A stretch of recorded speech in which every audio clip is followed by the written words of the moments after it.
dumbass! Start making sense, you rotten book, or you're gonna be sorry. Maybe I'll rip your pages out one by one, or maybe I'll put you in the goddamn furnace. How can someone with such a big smart brain get hypnotized like a little bitch, huh? Oh, yes, Kaine, please, insult him more. I'm sure he hates it. I'm sure he doesn't want anything to do with it. So tantalizingly wonderful. But yeah, hello. I spent all of yesterday doing nothing but watching anime and playing Risk of Rain with a buddy of mine. She does seem like a nice... You know, honestly, I bet she is a nice person. As long as you don't get on her bad side.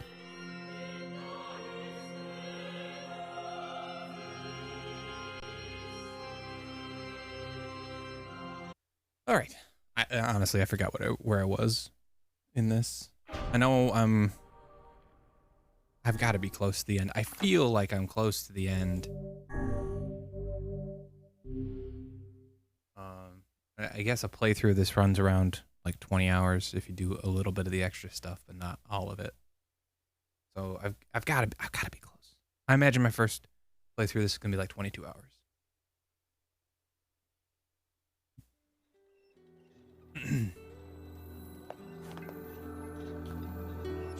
What was I in the midst of doing? Let's see here. Return to Popola.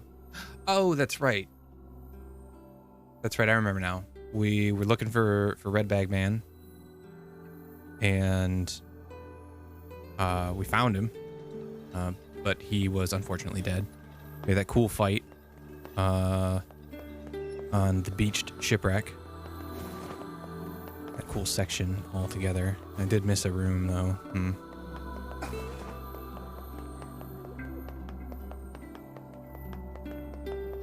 I mean, I did enough. I did enough of the side quests to get the trophy for doing 30. So I'm good on those. Now it's just pushed through to the end of the game. Including riding this boat. Hey, Kaine. Yeah? When you were threatening that shade on the beach the other day, how did you know it was trying to protect the postman? Just a feeling, I guess. All right.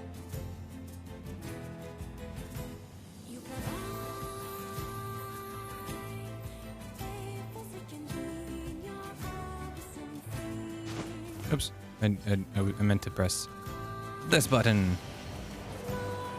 And then this button. Oh no, let me past him. Big old boar butt.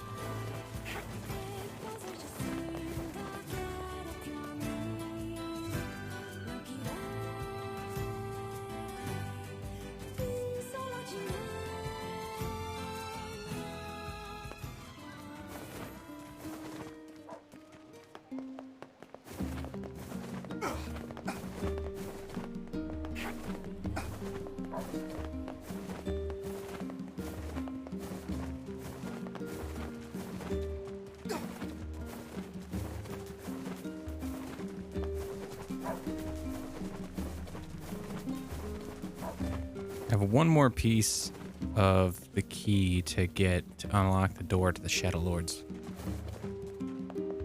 dungeon, castle, whatever.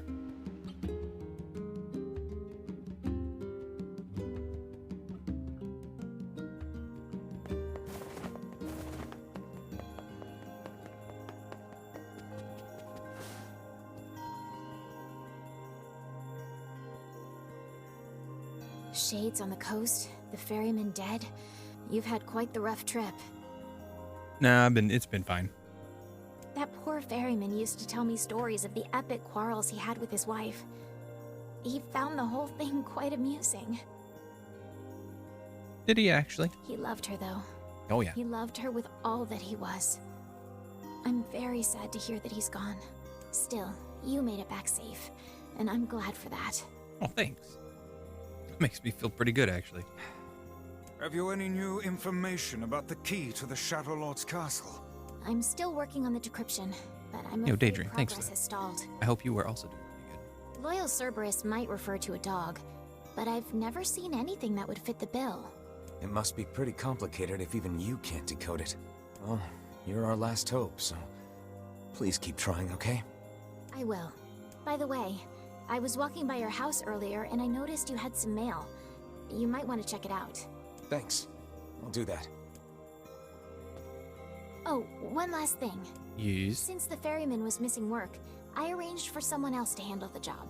I'll make sure they know to let you use the boat as before. Gotcha. Cool. I think the only time I'll ever need it is to go back to the Lost Shrine. The world relentlessly continues to turn. As the world, that's a soap opera.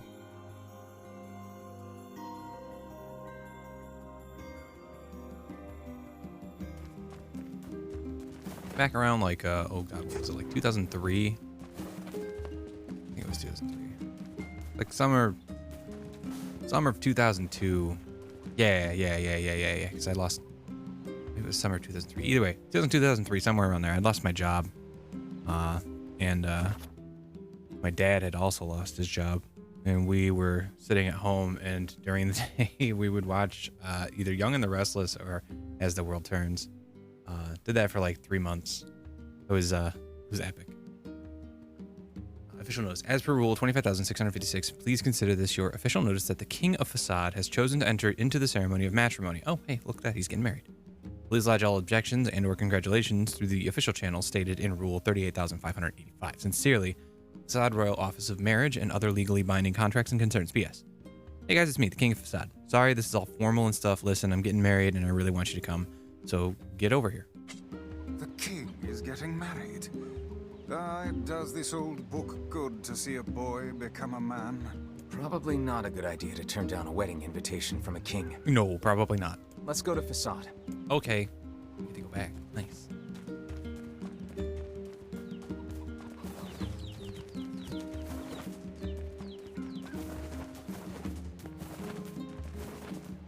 What I was getting at with my talk of soap operas. Soap operas are actually really enjoyable if you just turn off your brain.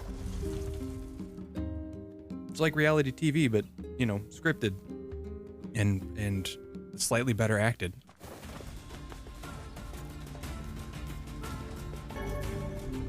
Oh.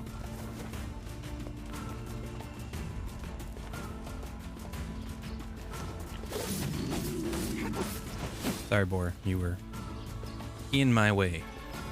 Now I have more meat.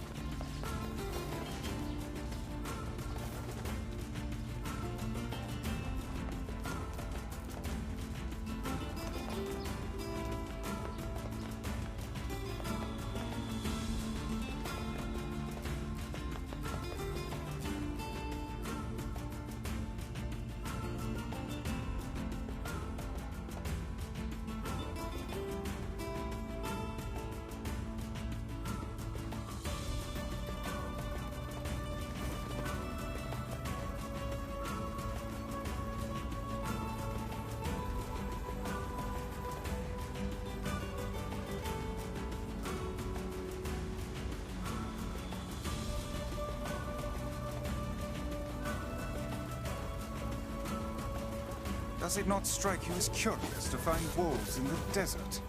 Should it? They normally live in forests, yes? Deserts would seem to hold little sustenance for them.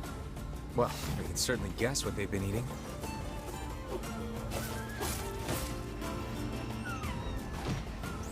Oh, yeah, okay, I get it. You're mad that I was gonna skin your friend, so you hit me in the butt.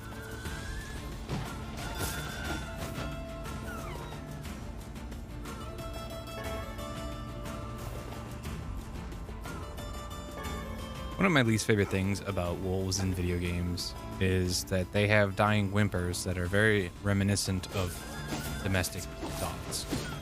And I hate that noise. It makes me feel very sad. Ultimately, it's just a video game and they're just ones and zeros on a screen represented via, you know, an interpretation of the ones and zeros. But even still, that whimper tugs at my heartstrings.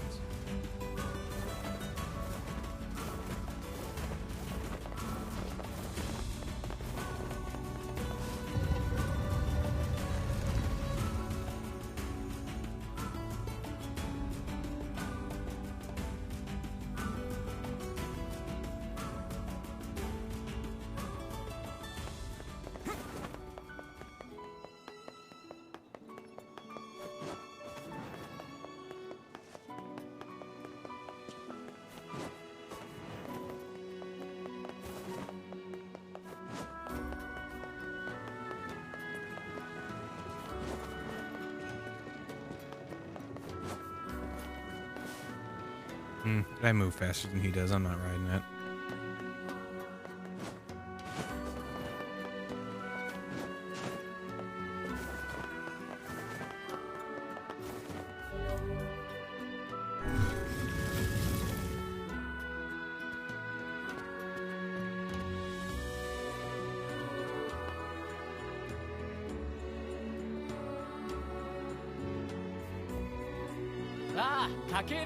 Okay, it's been so long. We hear your days of bachelorhood are coming to a close, King. Congrats. Forgive my prying, but we are all eager to know the identity of your lucky bride. Oh yes, how rude of me. Oh, I bet it's what was her name? Mira?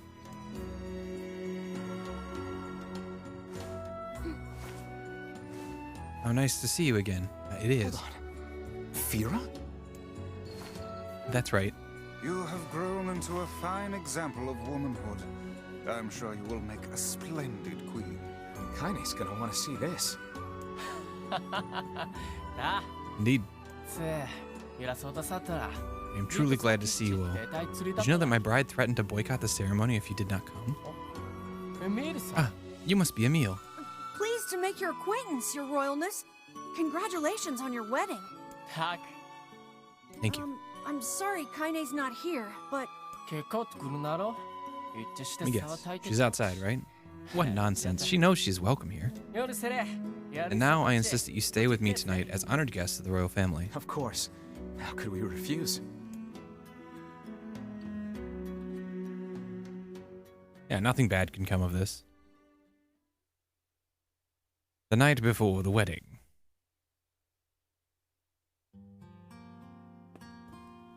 To think they even have rules governing the timing and water temperature of a bath. What's it to you? You don't even take baths. Kaine? What is the matter? I don't like this. Weddings are festive occasions, you know? Should I even be here? We were invited here by the king, remember? Sure, but what about everybody else? This city isn't like our villages. It's all about the rules here. And since there isn't a specific rule about you, I honestly think they won't give a crap. Yeah, maybe. Will you at least procure a new set of lingerie for the festivities? Some spring colors, perhaps? Keep talking, book. It's still never been addressed as to why she's dressed like that. And...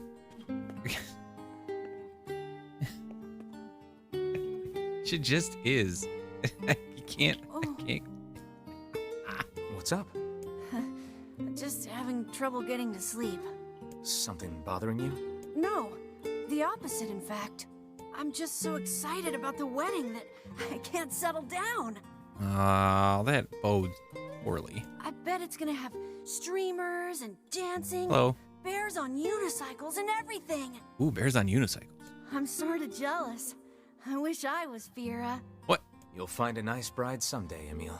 Huh? Oh, right. Bride. You must be tired indeed if you misunderstood that simple social nicety. Uh-oh. Or is he? And they're confused by the fact that... Yeah, that's not exactly it. That's interesting. I didn't realize that would be the case.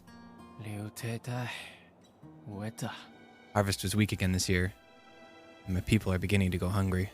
Oh, the music changed dramatically. Holy hell. Also, our quarrel with the wolves has taken a turn for the worse. The duties of a king are overwhelming. In truth, I feel somewhat guilty about holding a festival to celebrate my wedding. Everyone needs to blow off steam and celebrate once in a while. This is true. Indeed, your people have earned a moment of rest and respite. I guess that's true. Plus, Oh, do I get to wanna finally make fight Fira happy, right? the wolf shade? That'd be cool. Anyway, life is Anyway, better when you have oh, wait. someone to fight for. It's not written in the rules, but perhaps it should be. Someone to fight for. Yes. I like the thought of that.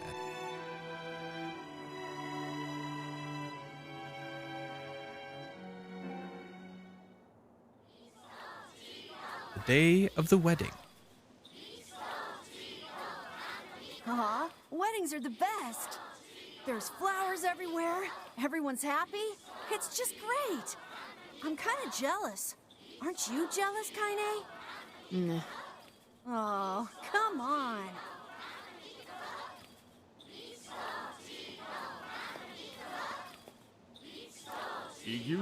And thus, in front of these beloved guests, and per Rule 904, I hereby request that you seal your union with a kiss. Sort of thing is always hard for me.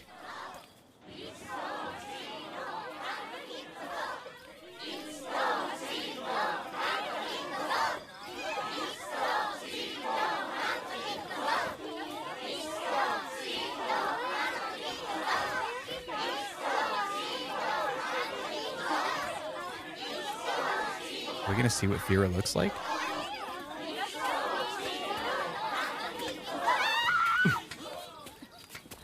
Oh. Oh.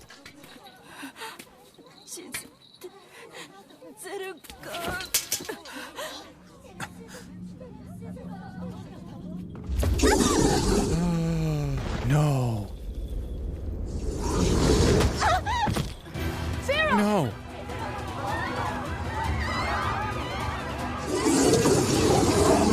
This game, man, just doesn't want people to be happy.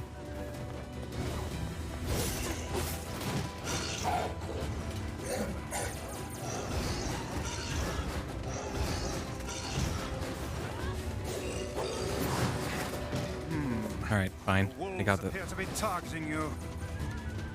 The leader seems to have the power to reflect magic.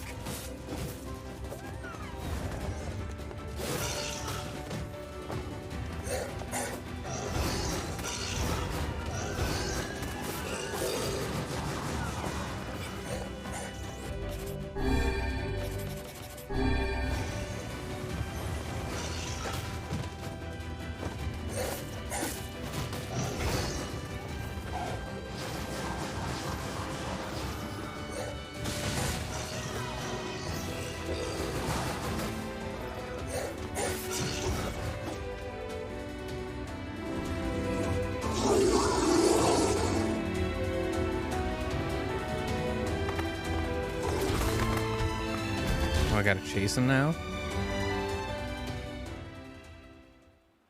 Fia!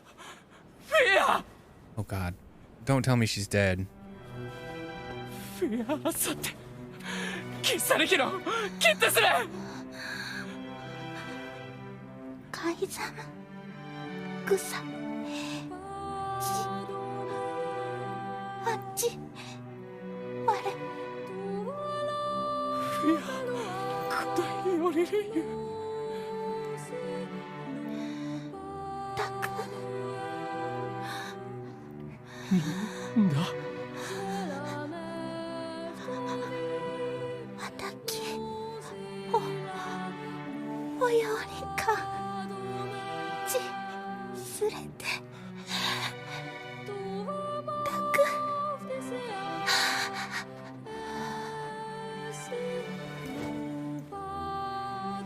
フィア！見てフィア！焦ろ！したかれきた。たさすとりたできた。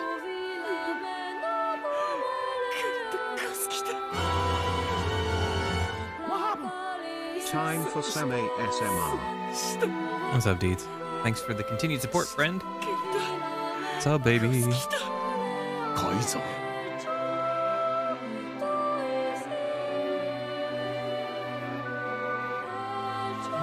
吐息中、歌を打ってくっとより打ってやりすかすきた。 I don't know if it's just all of the sad shit that's been happening in this game compounding at this particular moment, but this is hitting me kind of hard, man. I'm pissed. I want to kill all these wolves. I would rethink this course of action, King. Ahead lies a battle you cannot win. 改ざむより。あ、フェアです。ザルスザルスザルがザルスンだゾルキアレル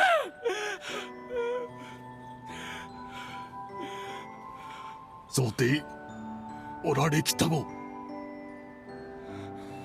ユリペルアトルカイザムタトデク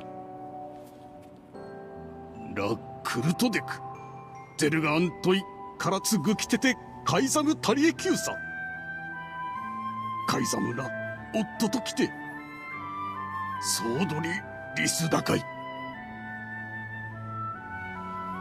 They didn't even get a chance to like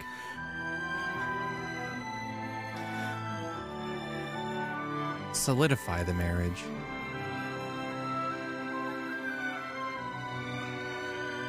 The king's grief is strong. I doubt he will stand down at this point. My grief is strong too. Yeah. I'm guessing he'll run off to take on the wolves any time now. Will we let him go by himself?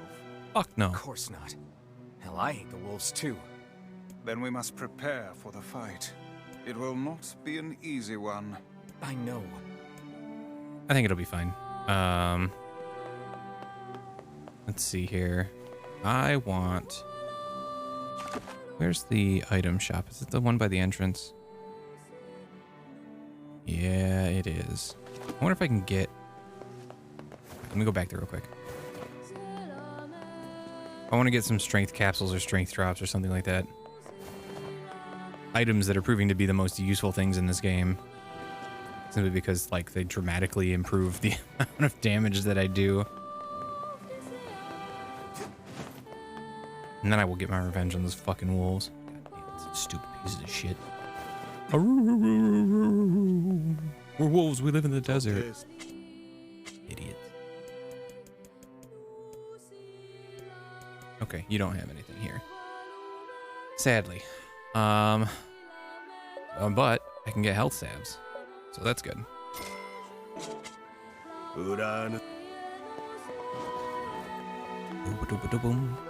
Also, Deeds, I would like to point out that it's when it involves me, it is a Samar, because you know, you interject my name wherever you can. So it's like, you know, it's all one thing.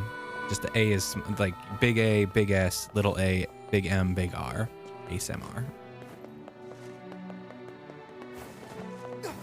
Because I'm that narcissistic that I have to inject my name into all this shit.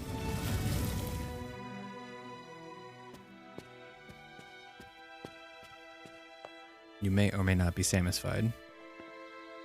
Satisfaction is not guaranteed. You're... See? Yeah. Time to avenge Fira.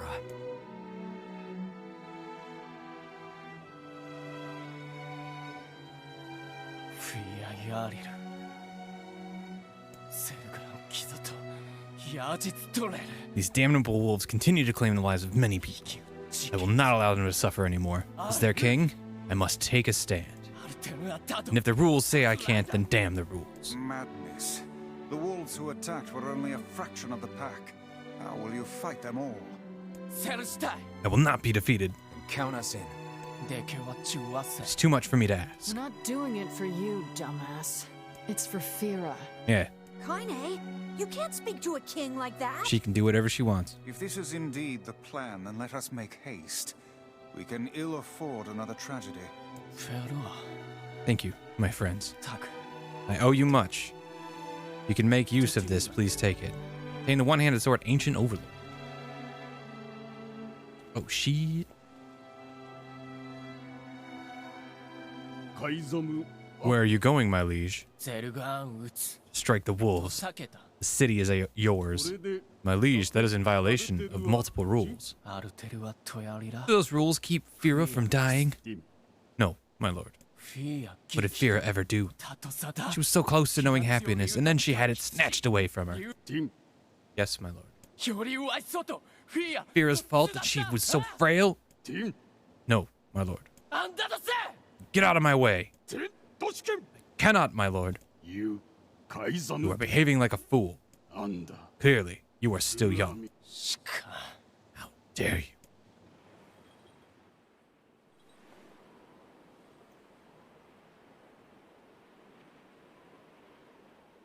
あんだ、いえ、フィア、ロテとやりかき People remind me of the robots. と食いてゲルだ。エラ、ラールペルアとカイザムでカイザムとアイタフィアアイザムでフィアチュレセキタとトダゼルガンでアンダゼルガンヤーリツガスチクリトカイザムゼスタルペルア老体リスラ関係かけてしたすわれアルムーキエルトチギサンってきたアルム浮きわせんクユリエ押してキルタチエククギリスアーガイえカイザムより生きおつじでくごユラカイザムチツストジーわくれたしよりよこうだたちより歌い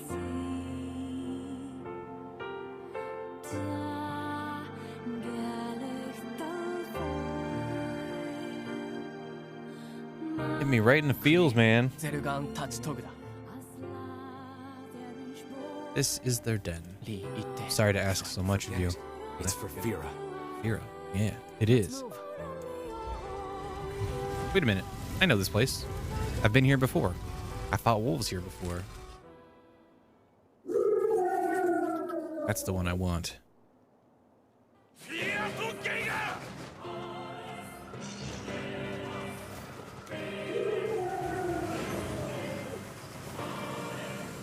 The wolves appear to be targeting the king. セブゲルダカイザムカイザンリケオリ He seeks the king of Facade.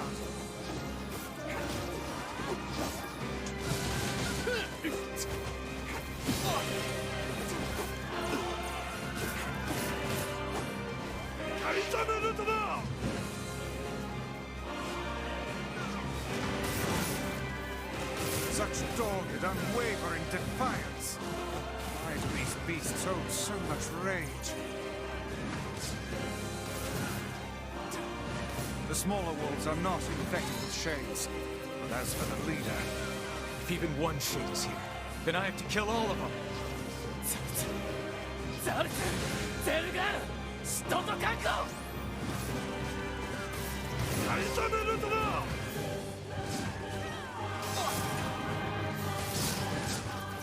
above you, stay on your guard. The king is in danger. I'll guard the king. That's what Firo would want. Indeed, you must worry about protecting more than yourself in this battle. カイザメルトだ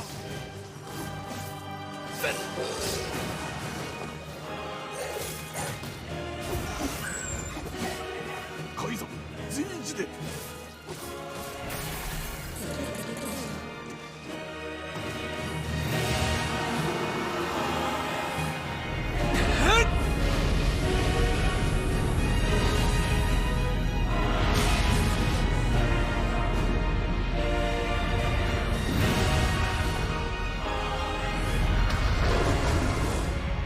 Double axe handle, you dumb wolf. トロワレキゼルガンセダとユッとアキゲッタイシ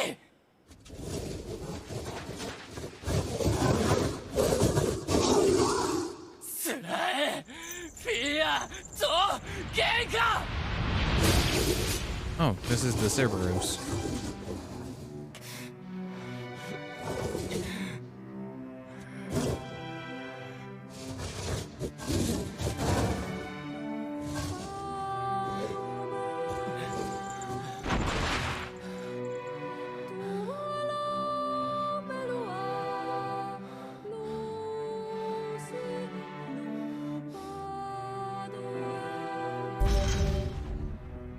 Loyal Cerberus key fragment.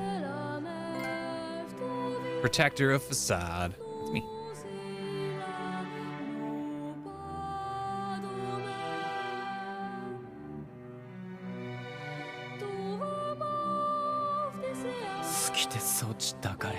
was placed into an indentured servitude at a young age and forbidden to speak. In that harsh environment with no family, she toiled day after day. And just as her future was looking bright, I believe that young Fira was perfectly content with the life she had. she was? Of course. Does this not sound like what she would say to you? She was terribly proud of her king, and now you must do all you can to honor her memory. I will do my best. I swear it. Sorry, I need to be alone right now. The king isn't allowed to shed tears in front of others. Is that another infernal rule? People of the mask live and die by our rules. And sometimes we even break them. Isn't that right, Fira? The poor king. This is all the Shade's fault.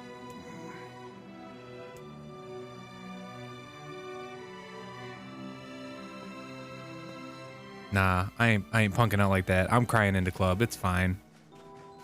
This is the last of them. Now we can find the Shadow Lord. And Yona. We certainly can. Hold on, Yona. I'm almost there. I'm almost there. All right.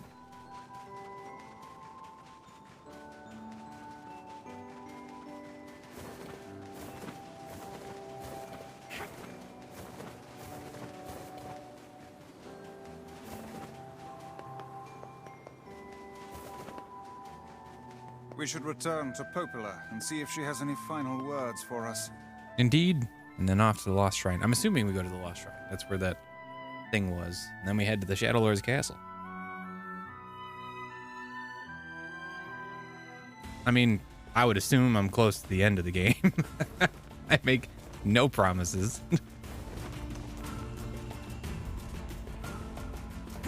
Yona's been kidnapped by the Shadow Lord, who was working with Grimoire Noir. Kaine was stuck in stone because of Emil. And then we went, and Emil said he could get her out. We met his sister, and he fused with her and became the ultimate weapon that is Skeleton Emil with the hat. And then we unfroze Kaine. And then we went on a journey, and we found out we needed to collect 5 keys, and then those 5 keys are used to open the pathway to the Shadow Lord's keep or dungeon or whatever. Relatively simple a task this retrieval process proved to be. Don't say that. Almost as if someone deliberately set us on this path. You're overthinking again, Vice. No, I don't think he is. I don't care if it's a trap. Yona's waiting for me and I'm going. There we go. I see.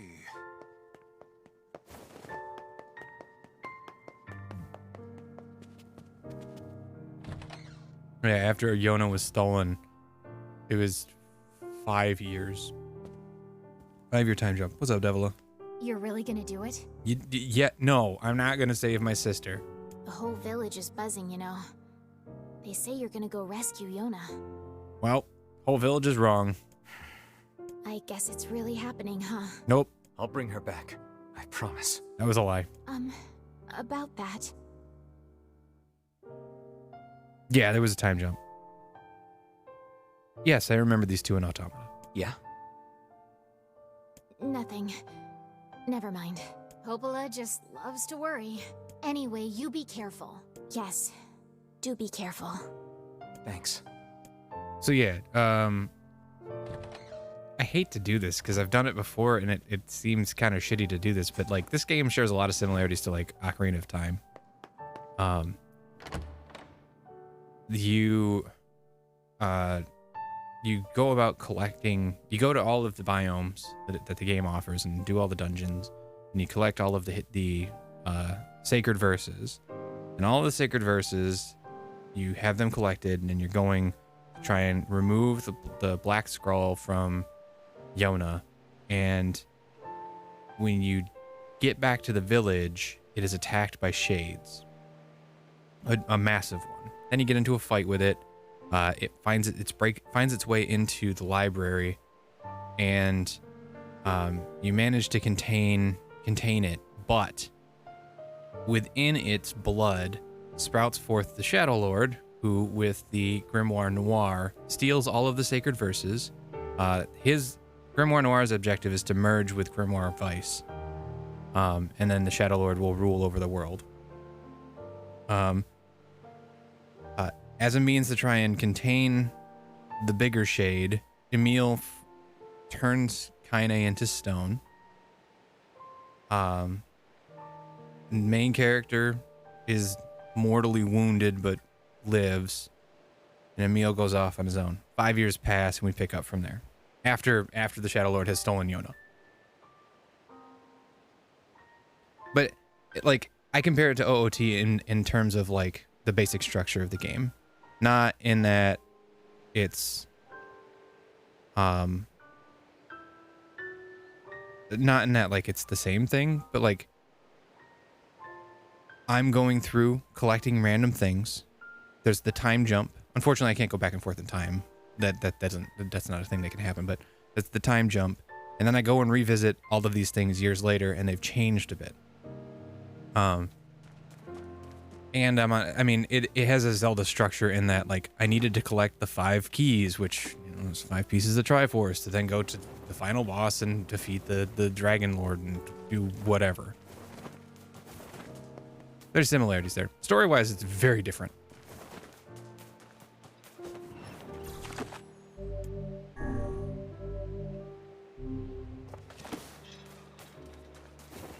But the overarching structure has a very Zelda feel. Even the combat feels kind of Zelda-ish.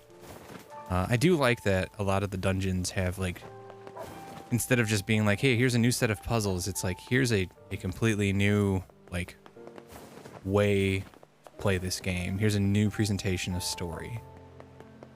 Be it, you know, just a text adventure or, like, a top-down old school Zelda style dungeon. Just tell me where you're going, and I'll take you there, no charge. Cool, let's go to we're going to Lost Shrine. Wait, hold on. Wait, that's not where I need to go. Hold on. Yeah, no, this is where I need to go. Yeah. Oh.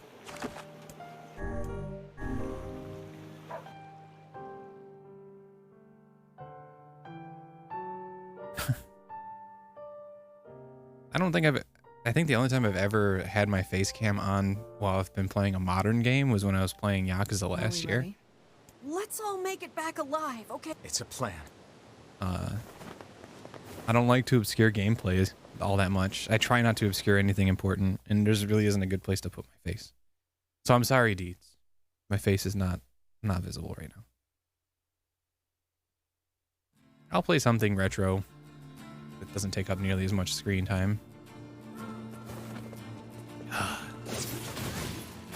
This.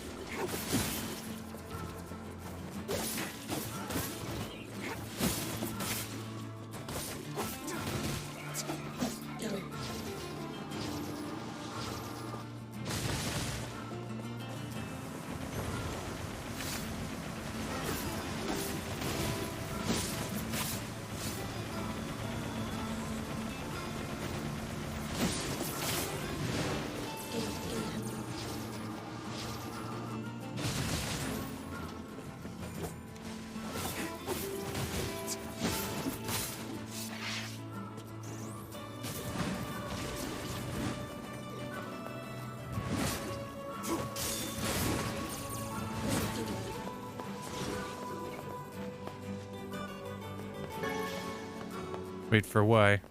Because of SMT5?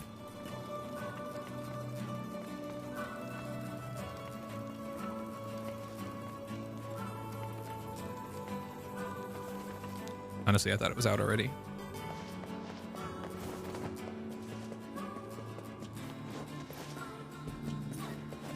Apparently, they actually gave 5 an easy mode, and that's exciting.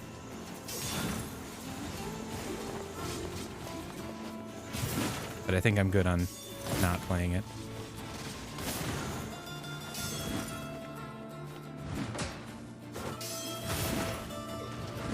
Not gonna lie, I was disappointed in how obtuse Nocturne was in revealing its systems to me. Not even a basic tutorial on how to do the recruiting thing, just a mention of it. Sad.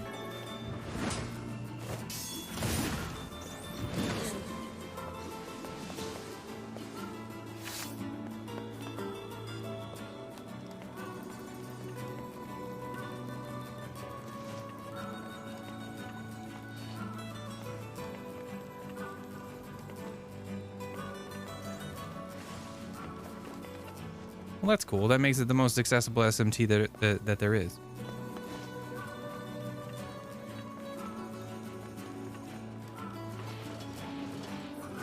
Good old Mega 10 being not for the faint of heart. What the fuck?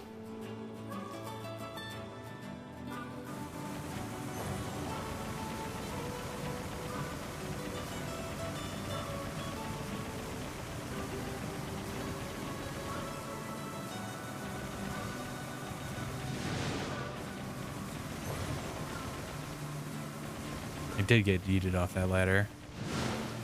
Not a fan of that. Not a fan of... Oh, wait. I can hold this and jump faster. There we go.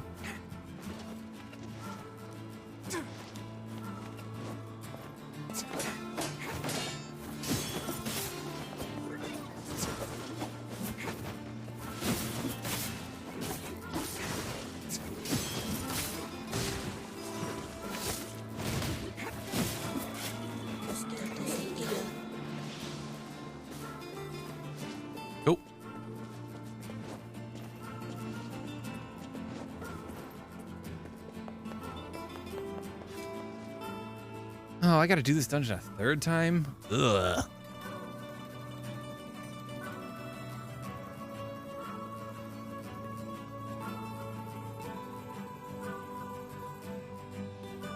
The armored shades are like my least favorite thing about this game.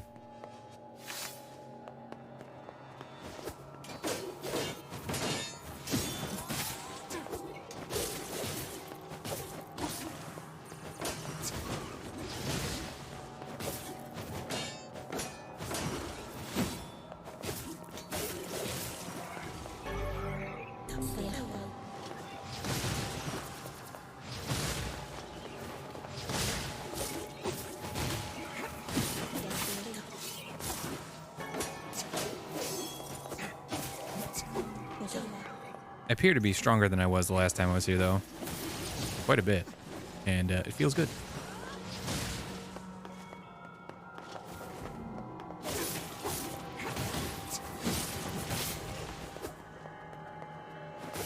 Damn.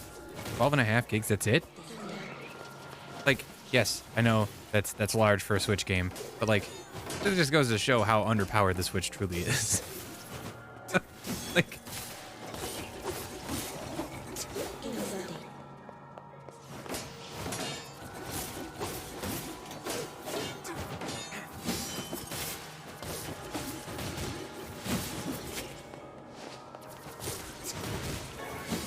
Like, actually, hold on. Hold on. Just for comparison's sake. Oh, wait, no, that's not the one I want. That's not the one I want.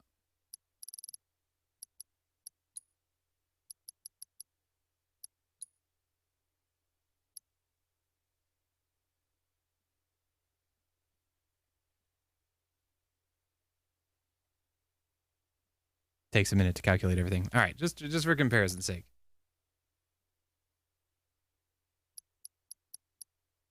Ease 8 is 16 gigs. It's probably close to that, if not like 4 gigs less on the Switch due to textures. Trials of Mana is 16 gigs.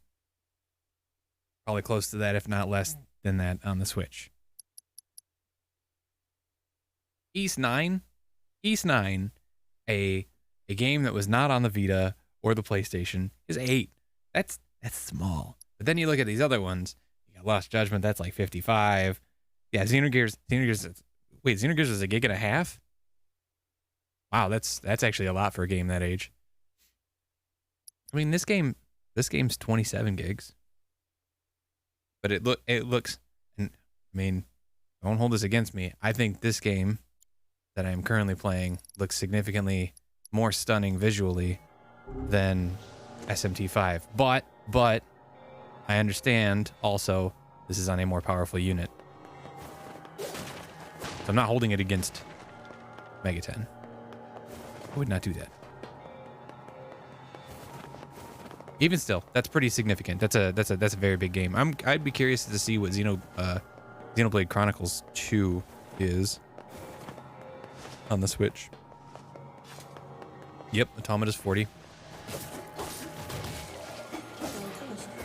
No, Automata's 40 on PlayStation 4 as well.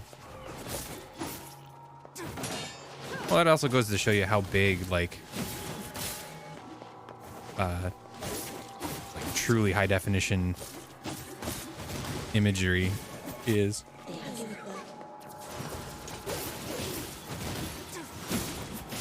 Like, look at the size of a game that uses 4K textures in comparison to anything that uses like just like 1080 textures.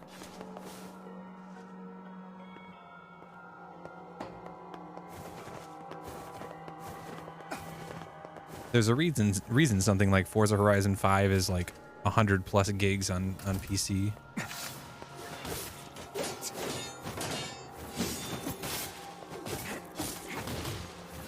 Actually, that's like my biggest complaint with a lot of AAA titles nowadays is they're just too fucking large. I mean, Call of Duty is like 100 plus gigs.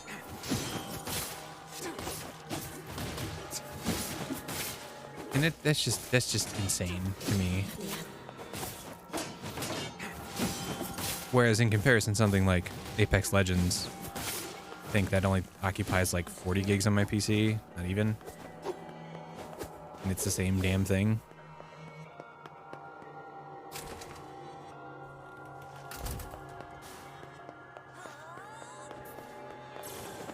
Oh, thanks, Emil. I appreciate you. Appreciate you.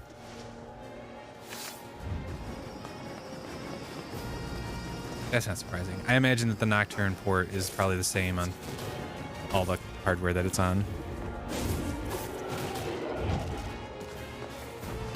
Simply because it's an up-res version of a PS2 game.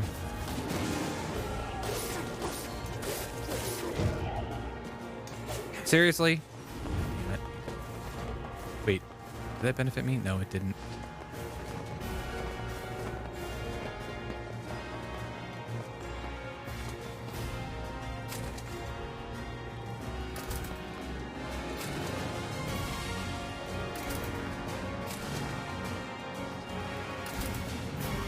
I know I haven't said much about it, but this soundtrack does slap. It is really good. I think I like Automata's more. This soundtrack is also very good. Typically fits the mood very well. I need to go...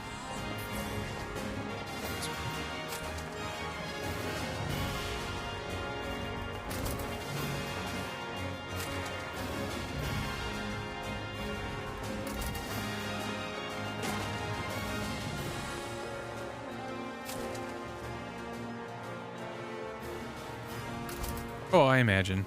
I mean, similar to like Final Fantasy VII Remake soundtrack being like rearranged, reorchestrated, remastered kind of things.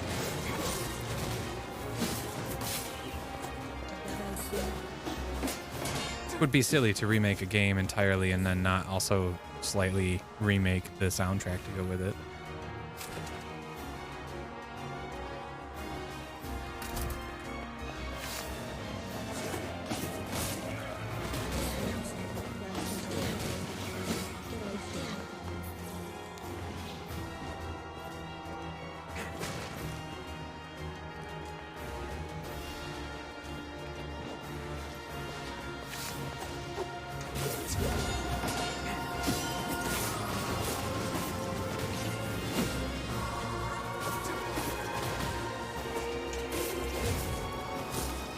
I don't need to continue fighting these, do I? I could just go on and get out of the tower.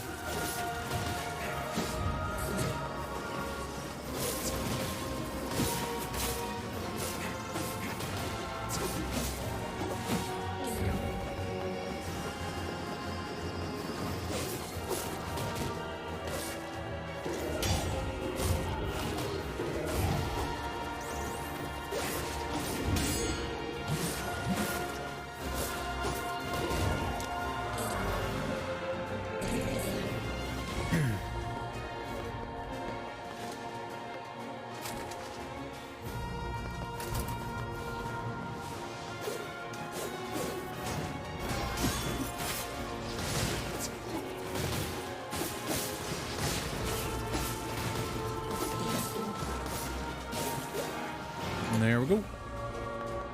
Doop, doop, doop.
Oops.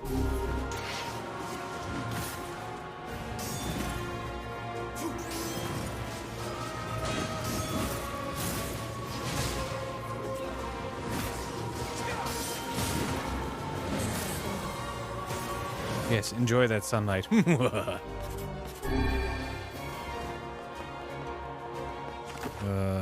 Where's my exit?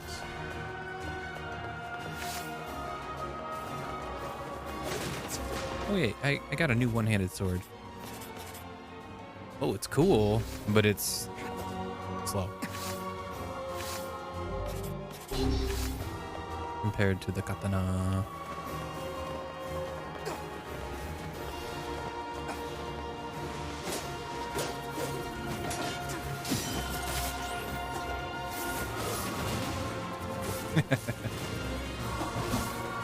Good, yes. Farm those points.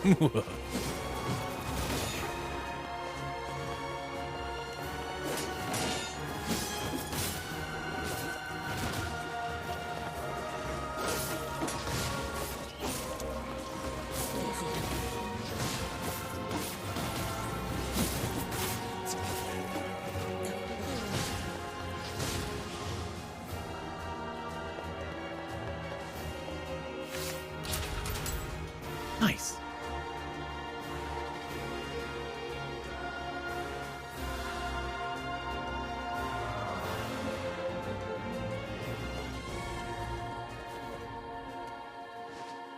Nice. I should create new, more expensive things that people can spend their channel points on. I don't really need to do that. I'm happy with my channel points the way they are. Saving up for a minute. I should have figured out how long it would take to get to that. Because that's a long time. That's a long time. And really, being a mod for me is not anything special because, like, it's a smaller community, so I can mod myself mostly.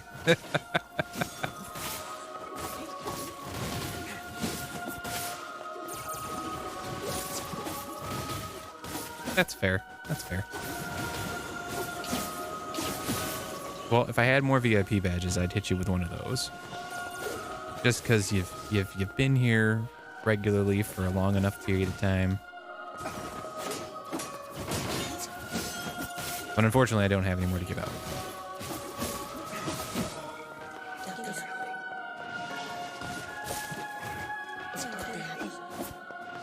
I don't even remember what I need to do in order to get more VIP slots. I think I just need to have more people talking in chat at the same time.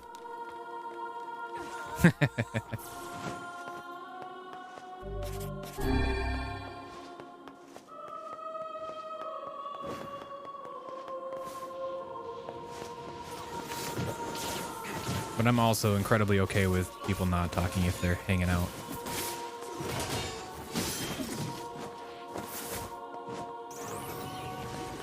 I'm very, very pleased if I create good vibes and all you feel like doing is chilling out and vibing to the good vibes that I create.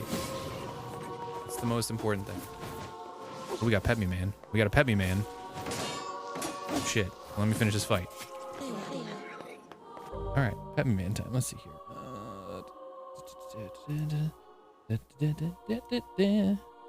I need to mute this. Friendly reminder, if you would like to watch Yakutate Japan, it is available to view on retrocrush.tv. Pet Me Man.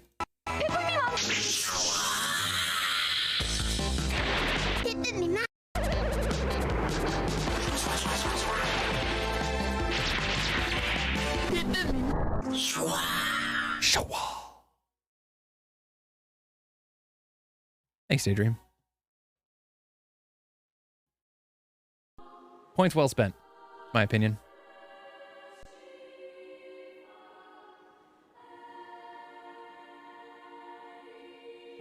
Okay. Where is it I'm going? This way. Yes. Good. Good. Pepper me Mandas. Went.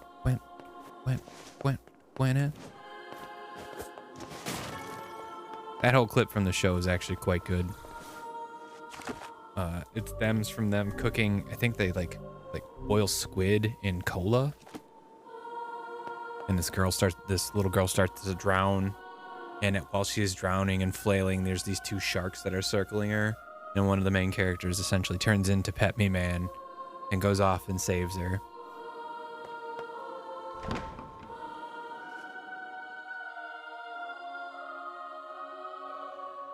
Such an ominous sight. And yet I find it strangely nostalgic. Because this is where we found you. This is where Vice and I first met. And first fought together. Wow! This is where you used to live, Vice? Well, yes, I suppose. In a technical sense. Pretty nice digs for a floating magazine. I'm walking for At least dramatic it was effect. free from annoying hussies like yourself.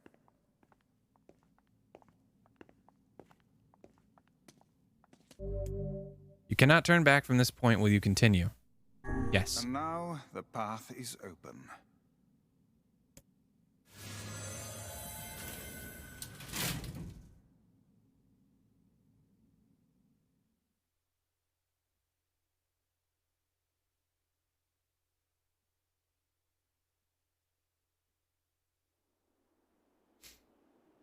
Is that Laura Bailey that's doing Kaine's voice?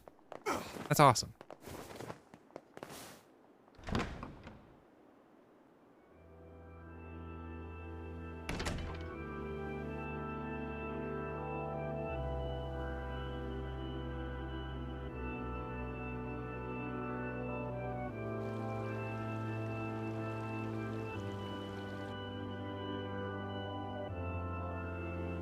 I know they did a redub of this. Nice.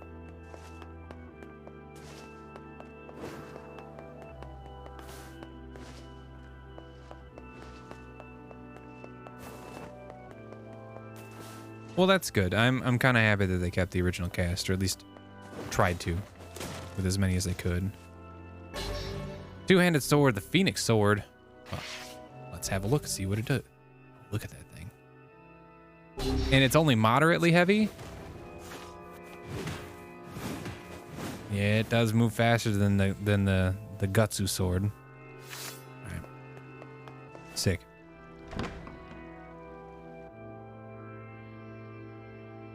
What, again? Okay. All right. Nier's being Nier. Got it.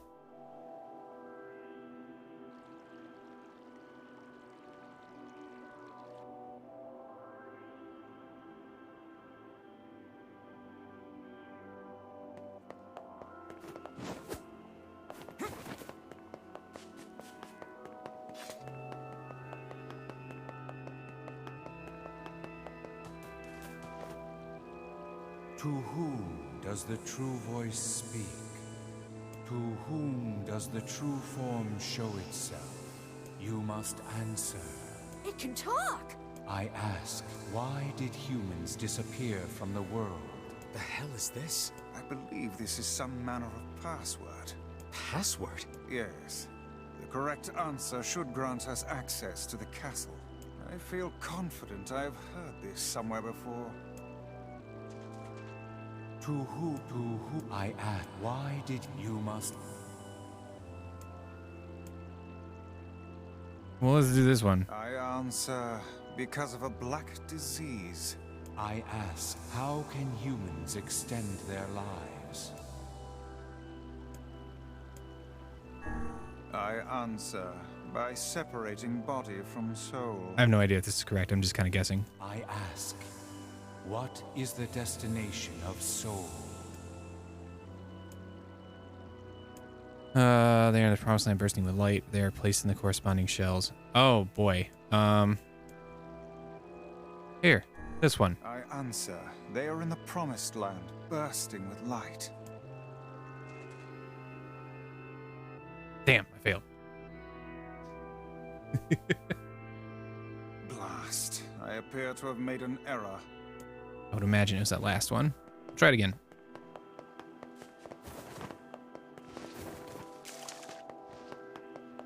Zixies?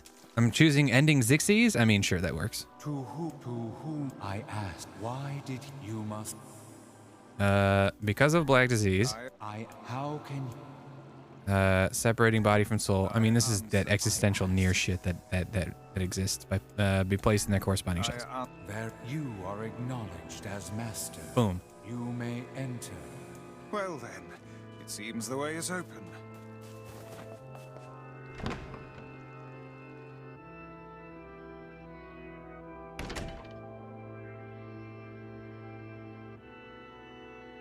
What?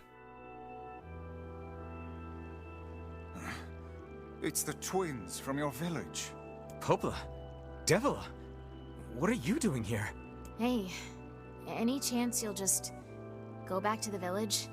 Jesus Christ. This is a very dangerous place. No shit. Even if you can find Yona here, you probably can't get her out. How did you get here? Shh. We're asking the questions right now.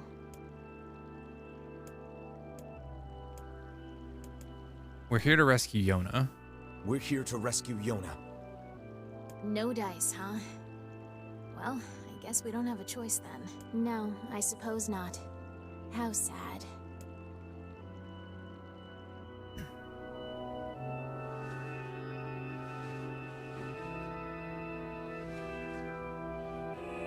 We didn't want to fight you.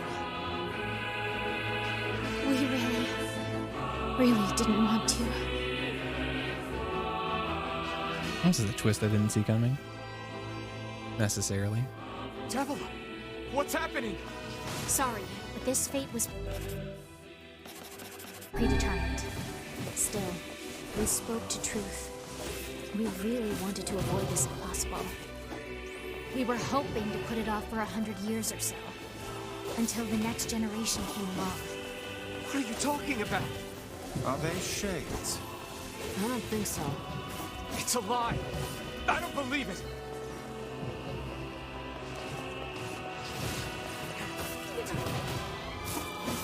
We never thought you'd grow to be this powerful. This is madness. Why do you block our path? You have no cause to speak so with us, Grimoire Weiss. You are a traitor.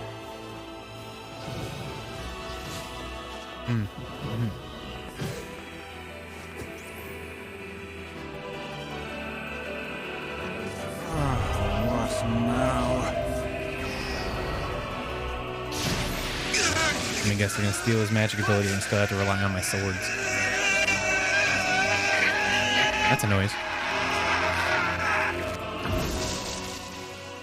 They copied my powers. Oh, shit on a shingle. They can use the sealed verses. Of course we can. The power came from us in the first place. Goodbye now. You were simply loaned a small portion of it. Vice, are you all right? No, he's dying. Popala, why are you guys doing this? Why are you siding with the shades?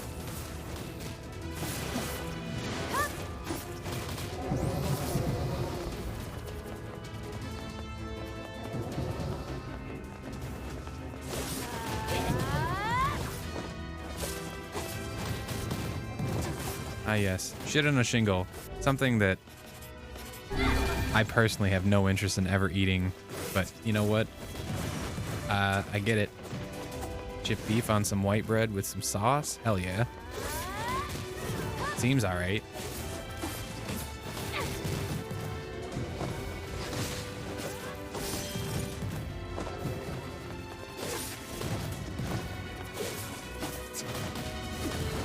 Alright, I'm just gonna tank this. It's fine. Alright, one's down. God damn it. It's true. It's like an open-faced sandwich on toast. Why? The answer to every riddle lies within the heart of the Shadow Lord. Shadow Lord? So you've been on his side this whole time? You must search for that answer yourself. You've got to face your own truth now. Please, enter the Shadow Lord's castle. Devil is the one with the frizzy hair, right? I like that hairstyle a little more than I like Popola's. Obtain Shadow Lord's castle map. Cool. Okay. Are fighting us. Yes, they do seem to be putting us through a great deal of...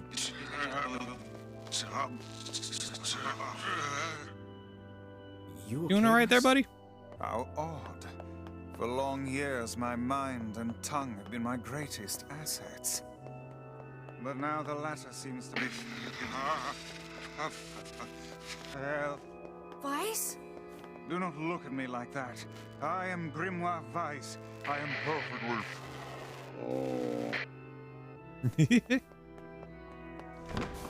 Let me... Wait. Is this... This is where I want to go. Right? Right? Let me guess. Another garden that I get to go through.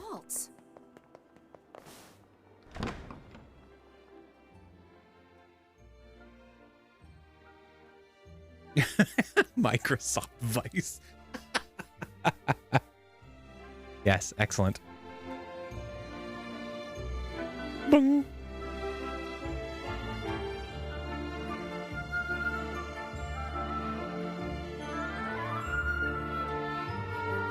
And every time I try and send an error report, what exactly happened? I don't know. That's why I'm sending the error report. If I knew why it happened, I wouldn't let it happen again. God damn it. Bastards. They're all shades.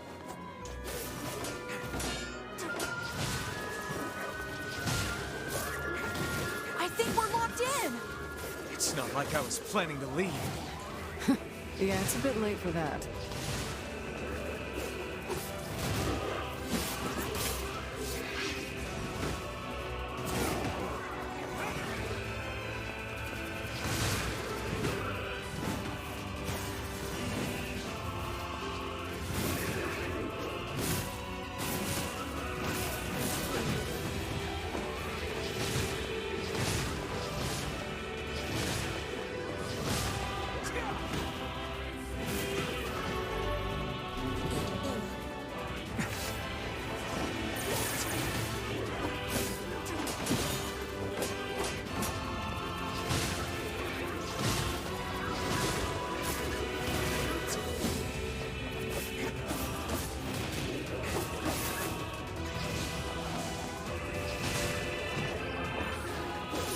Oh, that's right. These idiots jump at you for no reason. Well, I mean, to hurt you, but like they just jump. Leather boots. Bet I can't wear them.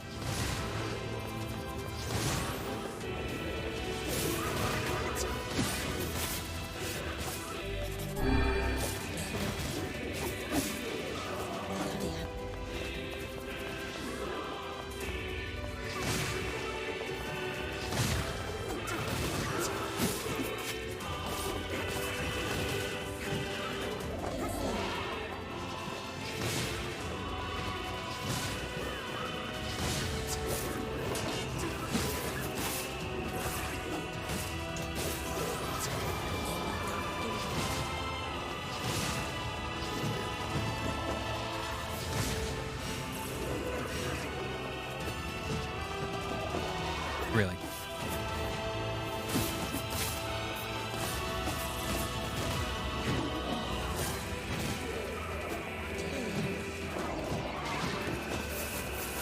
fine. Let me out of the corner. Damn.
Damn it! They won't stop coming! I'll open the next door. Cover me. Oh, how I do love a good time. Twice! Oh, right. Protect the hussy, yes? Good plan. Let's go. Protect Kaine for us. Come on. Kaine! Hurry! It's not open yet? Do I look like a goddamn locksmith to you? No, but you should be. idiots, what are you doing? Lock doesn't want to open? Fine. I'll just break it down. Stop, you impatient fool!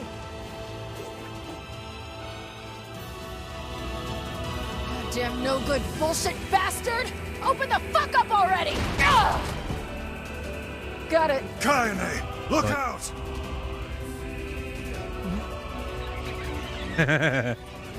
Oh, that seems good.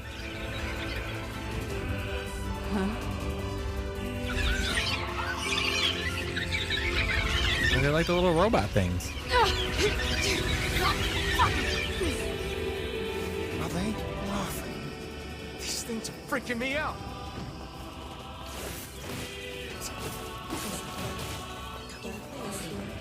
Kaine, what's wrong? We need to help Kaine. Oh, is she gonna go berserk again? I mean, I can handle her, but I'd really rather she didn't. We need to help Kaine. Alright, I'm going.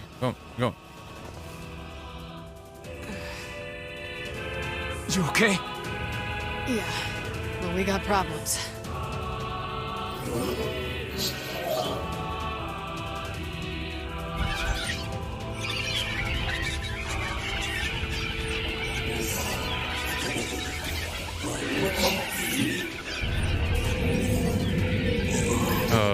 Okay.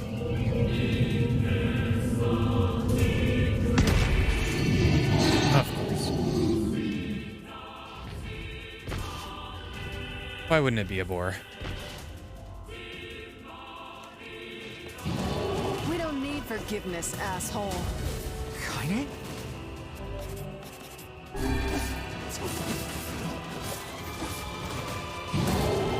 I dodged.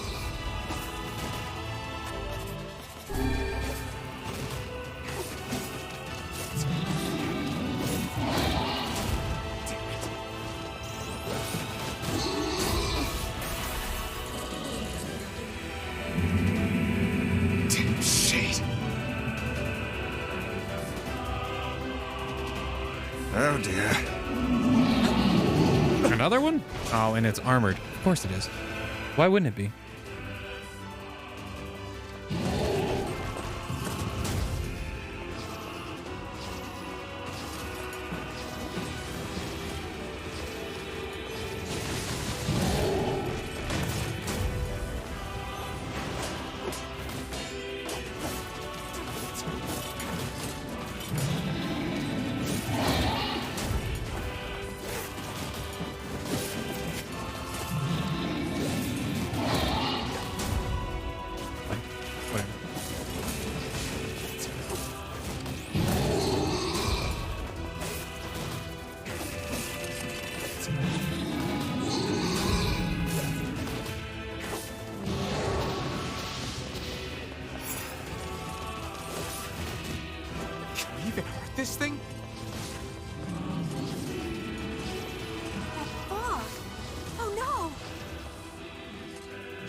Stay focused, Kaine. Don't fall victim to such distractions. Come on! We have to keep going! Let's go!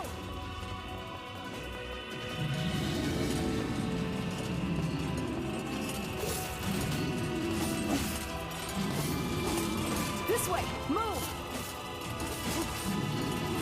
Okay, I see. I'm coming.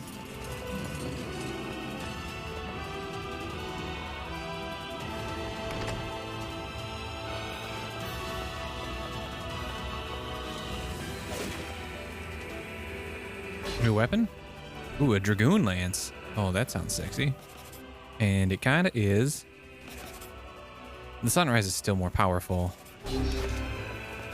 Ooh. Okay. Yeah, all right. That looks cool. Let's slap it with some words, shall we? Nope, it's not magic. Weapons. Do I have anything better for this?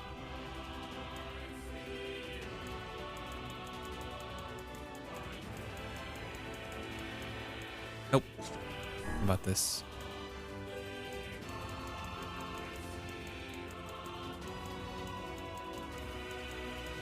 Nope. That one's fine. Phoenix sword.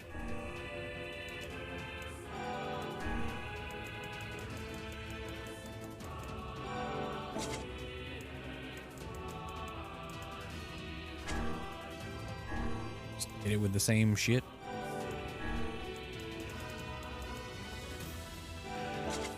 Attack power plus 15 and experience plus 25. Up here!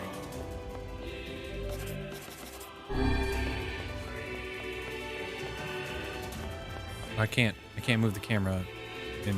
Oh, okay. Okay, hold on. Okay, all right, that's why. Got it. I don't like not being able to move the camera behind my character.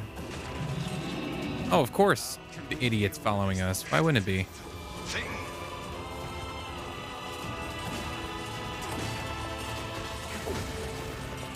I should probably avoid all that and just go.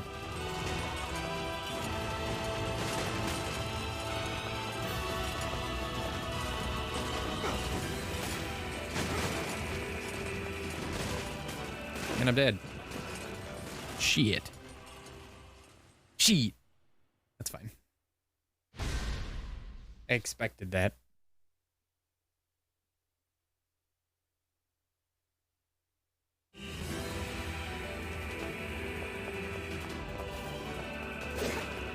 Oh, I don't have the weapon. Oh man, I gotta do all this again? Alright, that's fine. Weapons. You're good. Phoenix. Okay, with the heal and the Ulcer. And the Dragoon Lance. Heal. Ulcer.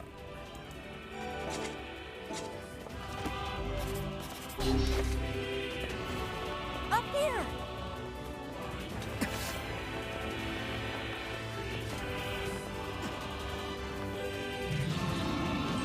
Yeah.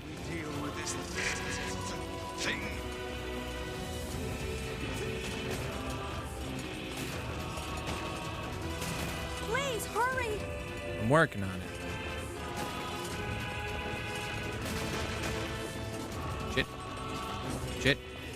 Shit. All right. Avoiding them. We're avoiding things. This is good. All right. Since when can boars open doors? Damn it, I can't get it open. I love that she's kicking it with her heels. Attack incoming!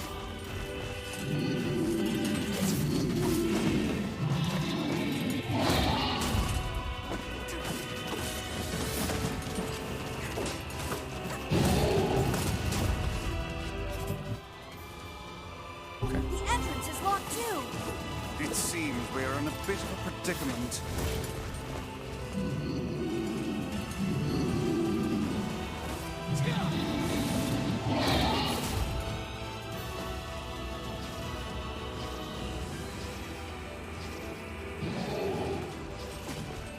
Oh, come on. Strike the beast while it's Bullshit. down.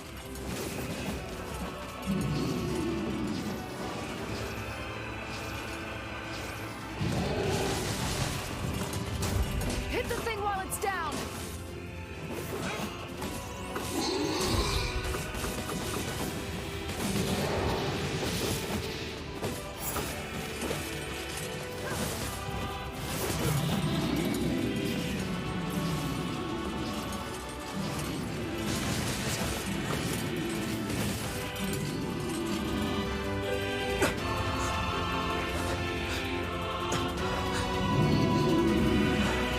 Don't give me the look. Don't give me the look, Boar. Thanks for opening the door for us. Or not.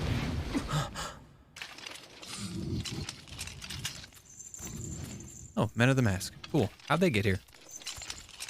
Am I gonna have to fight him now? 程度とちいるとて Big talk. Little man. エズチ汗より切った人だあらペルアと試練地無石よイラコクかついて What are you doing here? サルリと死んだとカイザムとキロだろ You are correct. いやアラトテ三世だクルワリワリトテトラスガンカシチ But アラペルアとどんな来てキリゴイタにアフリカそちちさったと止めるたカイザムチと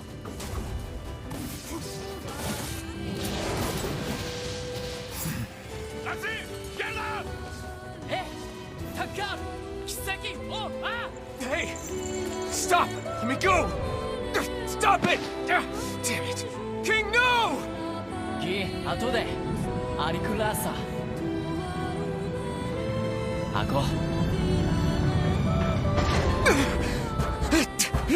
No! Open the door! You can't fight that thing on your own! タラユククオタオキアルタユートクルトコチイル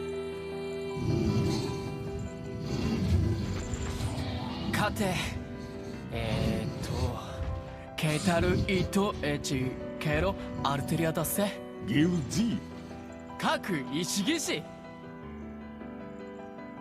真鍮カレルタカイザムテラス The king of these people with all these rules, and like only his advisors know all of the rules, not him. I mean, it makes sense. That's why you have advisors in the first place. とチ ラードカリマズトトラチ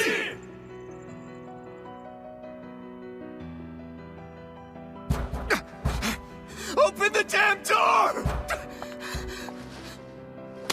Thank you, Kaine. Knock it off already. Let's go. Kaine. He's fighting for you.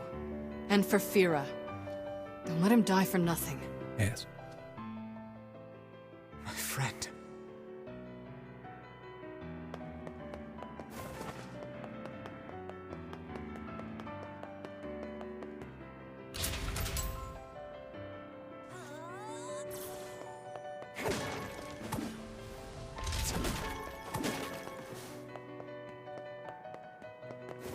I mean, let's be honest. That boar wasn't dying anytime soon. He's probably gonna die. I hate to say it, but he's probably gonna die. I wonder if they're gonna give me a save point right before the final boss. Probably not. All right. Before I enter this room, I really have to use the restroom. I will be right back.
Okay.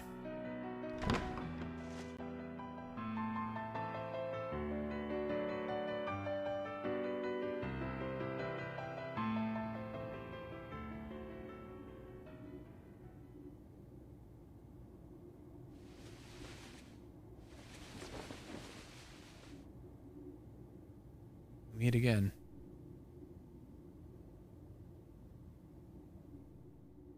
Devila! Popola! Oh, look. You made it. Oh, wow. Don't sound so unhappy about that. We've been waiting for so long. Why are you doing this? It began 1,300 years ago. Humanity, finding itself on the brink of extinction, undertook a last-ditch rescue plan called Project Gestalt. Actually, hold on. Let's get rid of all the nonsense on my screen at the moment and listen to this lore dump. Gestalt?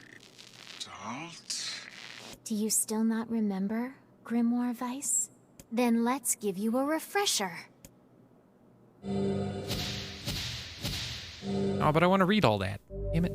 Obtained Project Gestalt documents.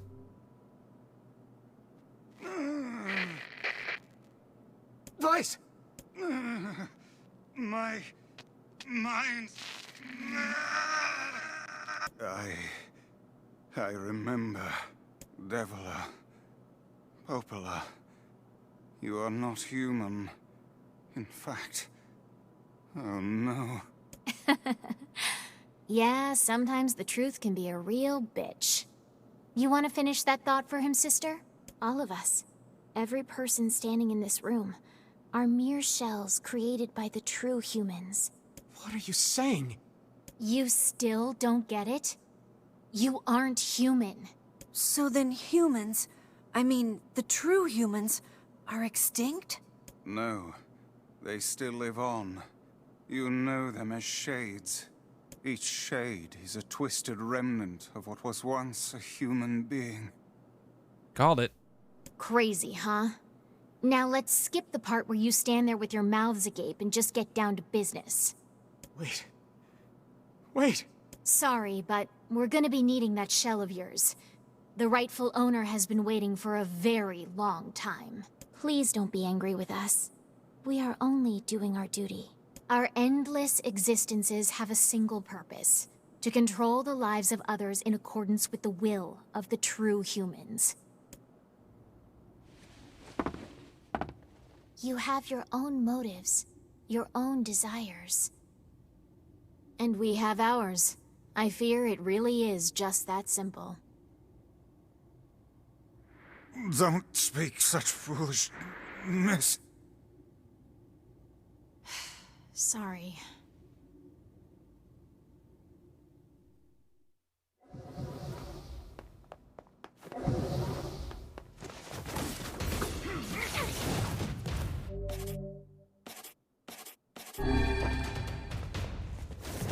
You and us, we're the same.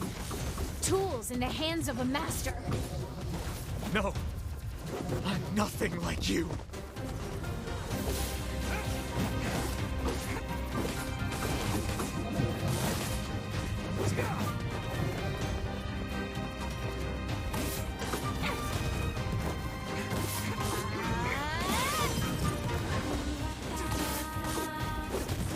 I don't think I can. Fine. I don't think I can block that. Have to deal with it. I can dodge. That's probably the wisest thing to do.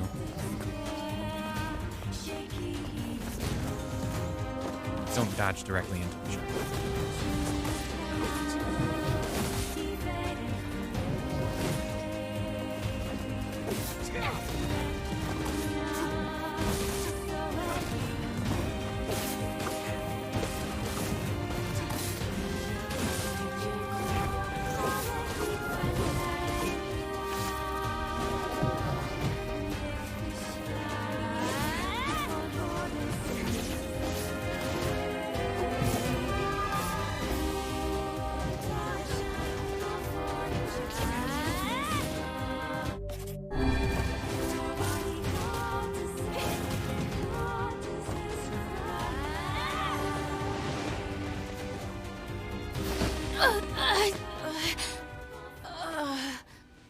Devila? Devila?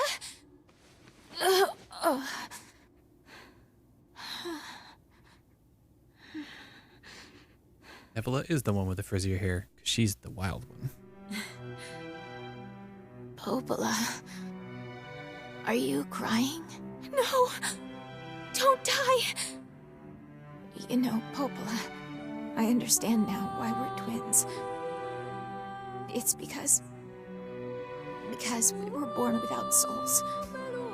I'm sorry, but Devila, I can't stop the bleeding. the implication of twins I can't only stop being it. twins because they don't have souls is the same as saying redheads don't have souls. I mean, surprisingly, they're both redheads too. There's too much emptiness.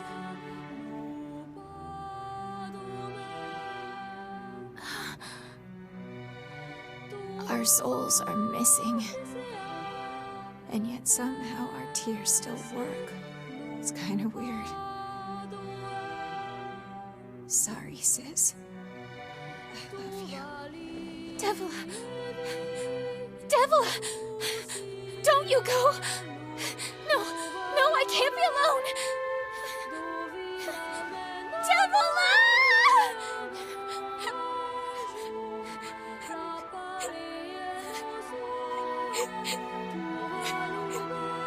Popola. Let's stop this now. Stop? Stop? Now you want to stop? No, we wanted to stop before, but you wouldn't let us. You think you have the luxury to stop? You cut down my sister like a goddamn animal, and now you want to stop? Popola, wait! It doesn't have to. No one stops! It's way too late to stop! No one stops! It's fine. Please, don't do this, Popola! You and Devila were like parents to me! Those two have watched the world wither for time immemorial. Cruelness of such This is difficult to imagine. I don't want to do this! I don't want to fight her! Stop bitching and start fighting. It's the only way.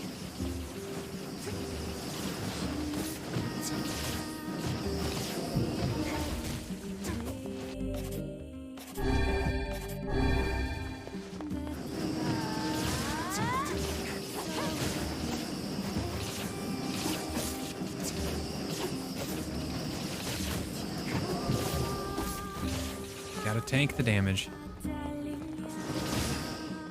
Or do that.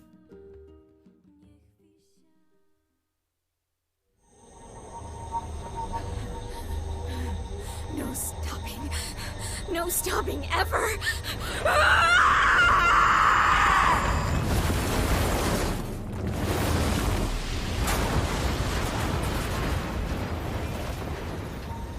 The bridge! Blast!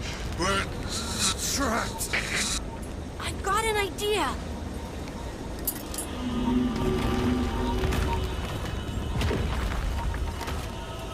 Here you go, Emil.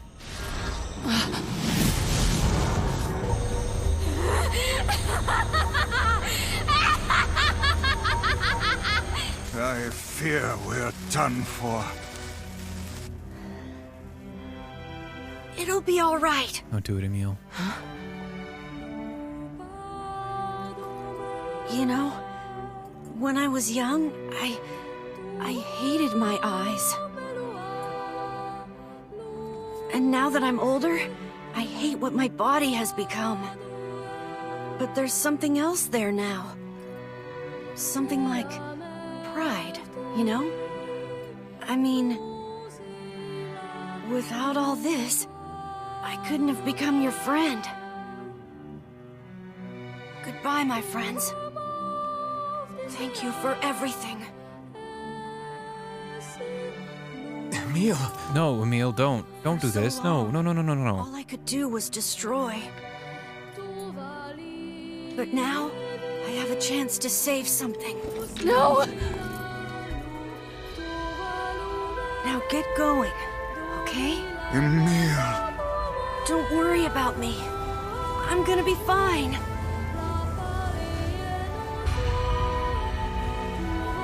Emil!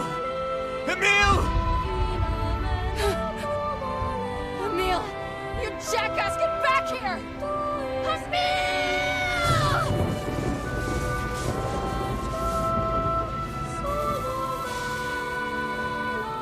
Oh dear.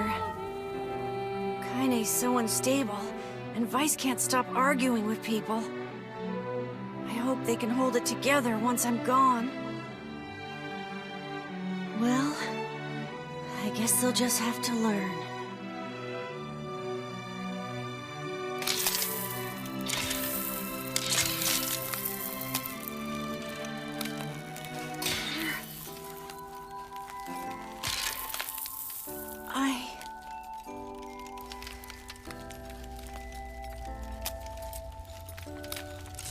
I want to see you again.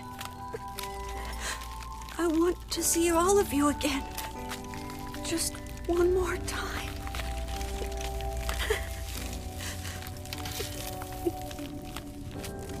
I'm scared. I don't want to die.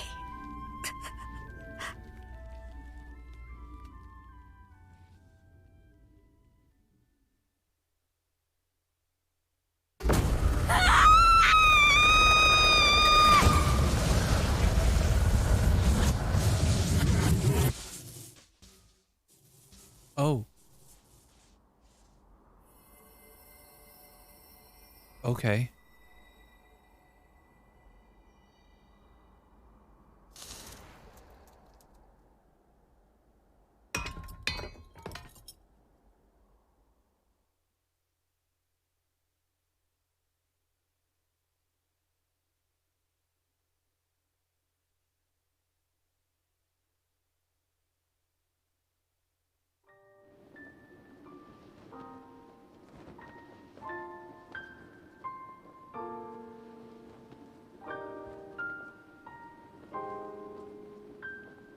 Pass. Of course, I'm the Shadow Lord. I mean, why wouldn't I be? Why wouldn't the main character be the bad guy? Truthfully.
You know, Kaine, some people would pay good money for that. Let's go. Just saying that untapped potential there. Yeah.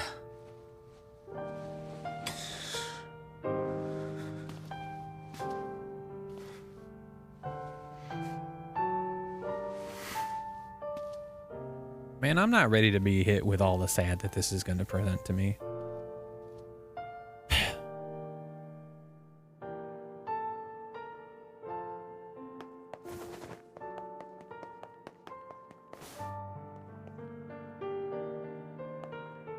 Oh, it's probably just a circle, to be completely honest.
Saw that. Strength bonus of 30. Wait, no, I'm not using that. I'm using faith.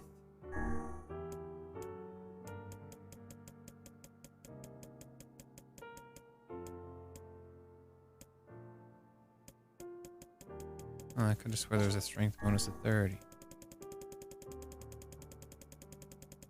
Huh. I was wrong. I was wrong. I misread it. Should actually read what the words do instead of just pressing the button to skip past it.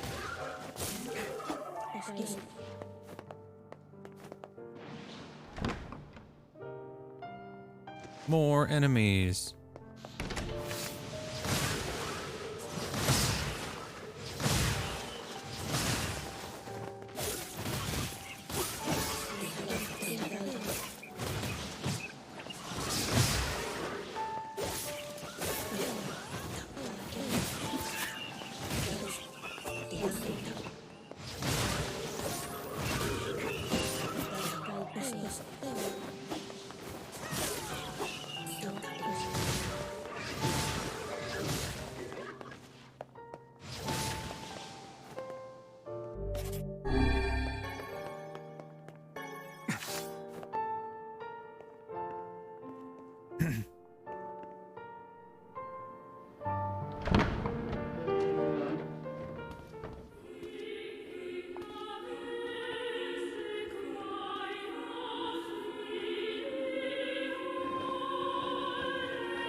Yona!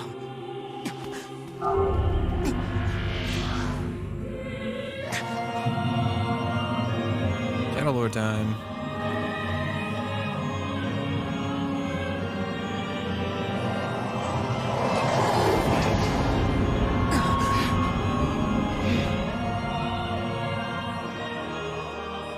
Yes.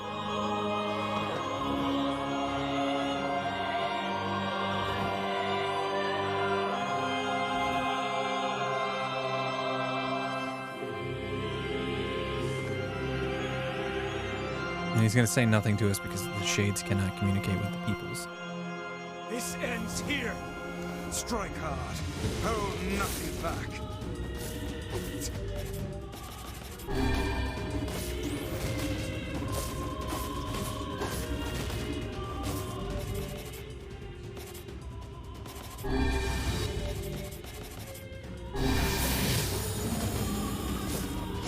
How can a mere tool hope to stand against the Shadow Lord? Don't speak in such a manner, fool. I am nothing like you.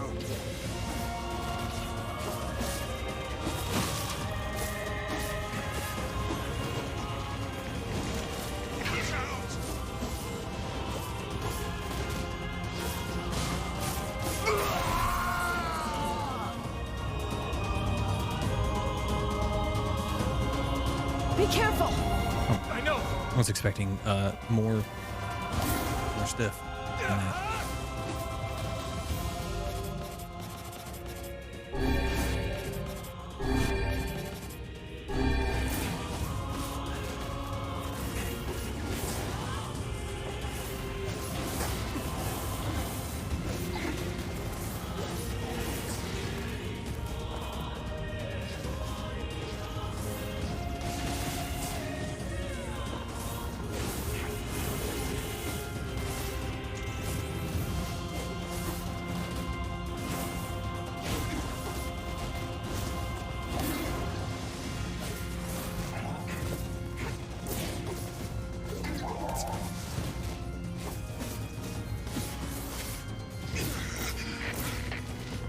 Vice, you all right?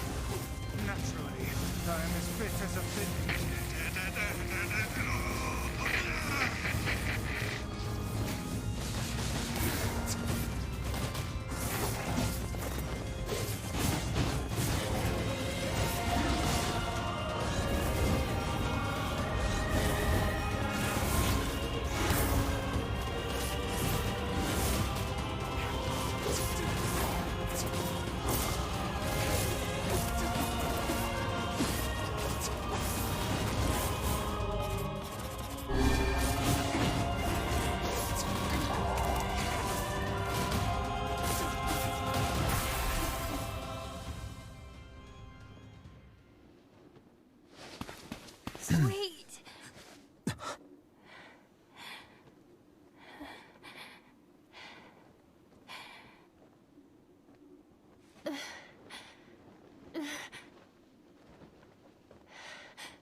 brother.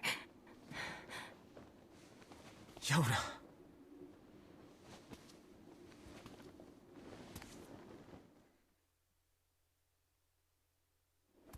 Huh?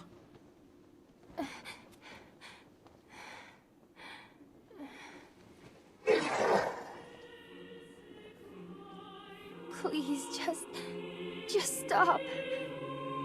I don't want to do this anymore. I don't need someone else's body. I don't want it. There's another girl inside this body. I can hear her. She won't stop crying. She says she wants to see her brother. Yona's been possessed? This girl loves her brother too, just as much as I do. It's not right, you know? It's not right that she can't see him.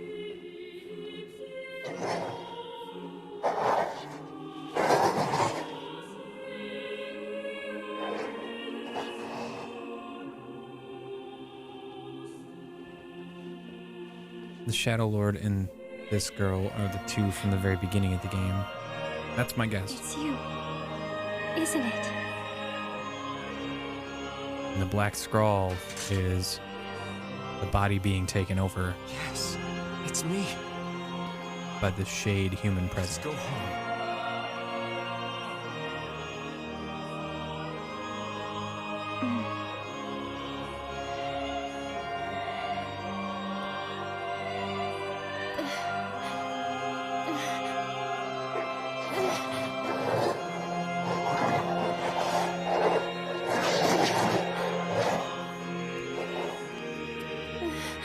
You're gonna open a curtain and disappear. Is that what's gonna happen?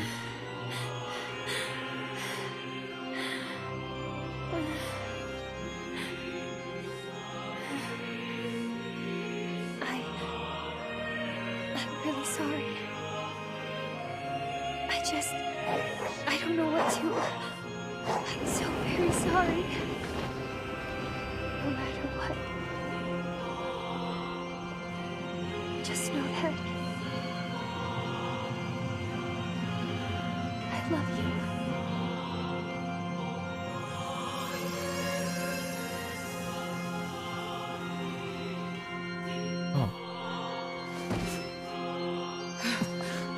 Hurry. The shade that possessed her is gone.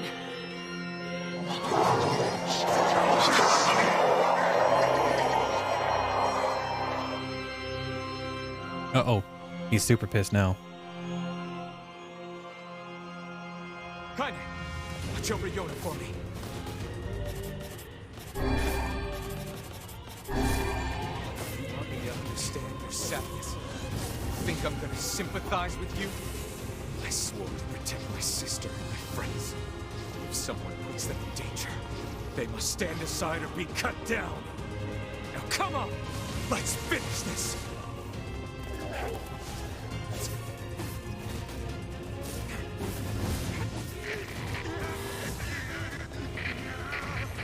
Vice, what's wrong?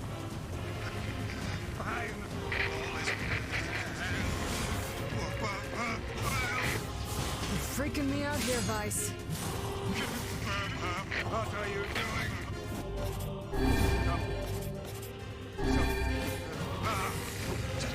Strike the killing blow.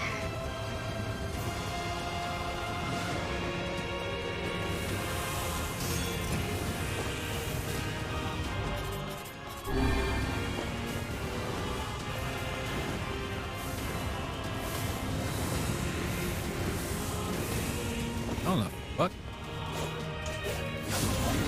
That's fine.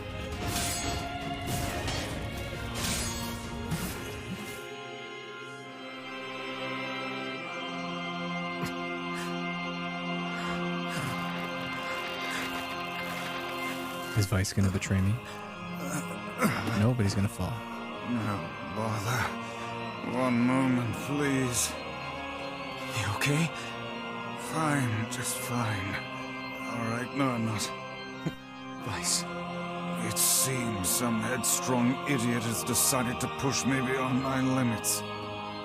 I should have taken that job as a cookbook when I had the chance. Vice, sorry. Sorry. Only joking. I hate cookbooks. But... Let's go. Out of the way. I have one final task to fulfill. Where are you going? Why, to stop him, of course. But after that, it's up to you. Only you can see this battle to its conclusion. I wish you luck, my friend. You can't. I swore I'd always fight by your side. You are an exceedingly stubborn lad. You know that, yes? Perhaps that's why I've so enjoyed our time together. But I fear this is where our journey ends. Vice! Oh, and remember what I told you about using my full name. Well, forget it. I've grown rather fond of Vice. Vice. I knew you'd come around. Don't let it go to your head now.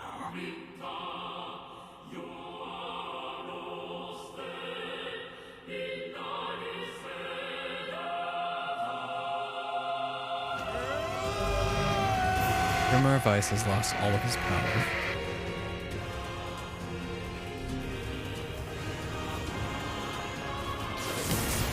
Something to defend. I have a reason to live.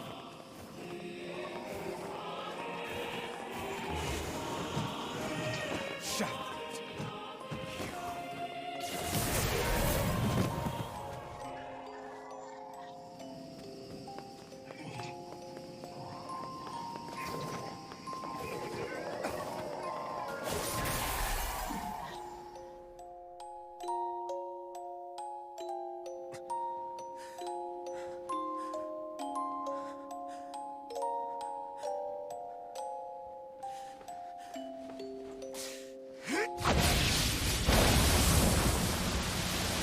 Is it though? Is it really GG? I mean, not debating whether or not I'm over it's over with, but like, is it something to be happy about? Or is this all just going to be sad times because it's Nier?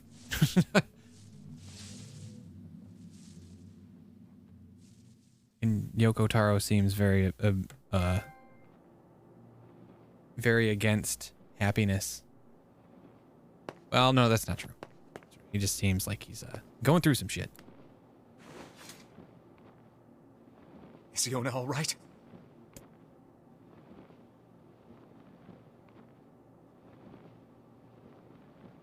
Oh, God, no.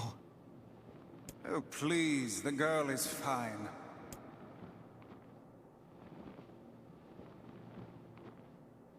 Vice? Where are you? Are you okay?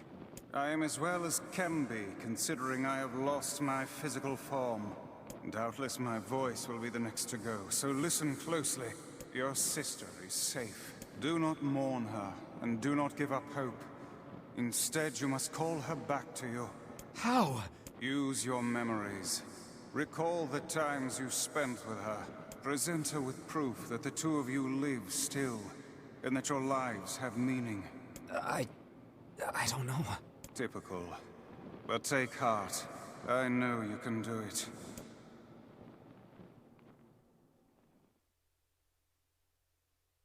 What's my favorite food? Cookies. What's my favorite book? That's my magic storybook. What's my favorite place? Home with you. What's my favorite flower? The lunar tear, of course. Okay, one more question. Who do I love more than anyone?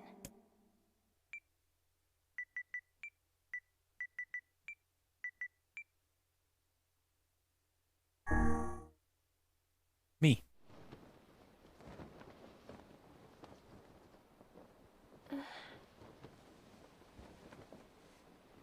Is that you? Pop quiz hotshot. Who do I love more than anyone? Is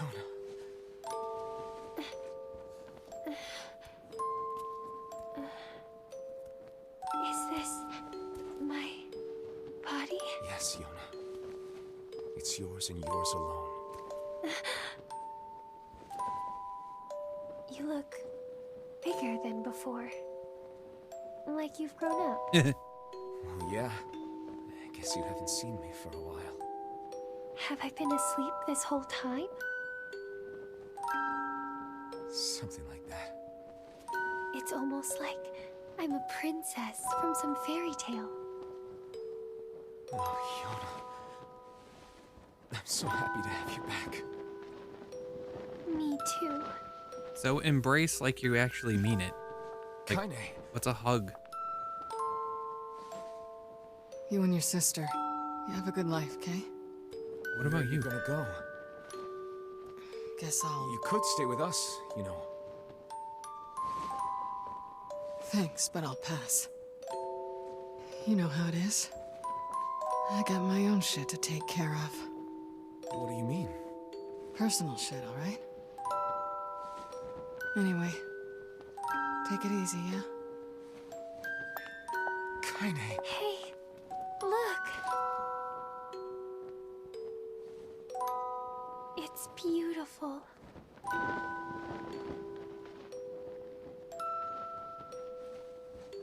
For the longest time, I heard someone telling me how they wanted to see the light. And now, they can finally see it.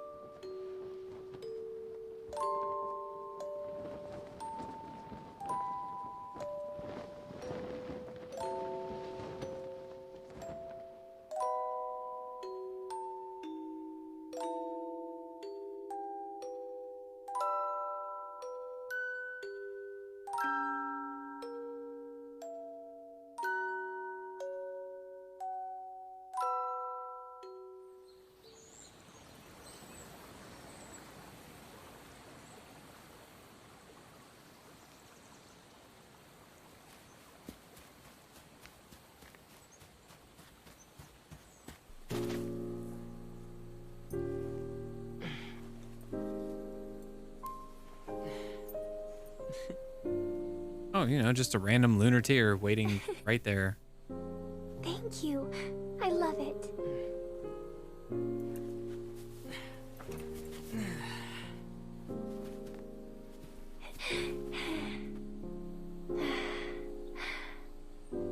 It's so sunny today. Yeah, it sure is.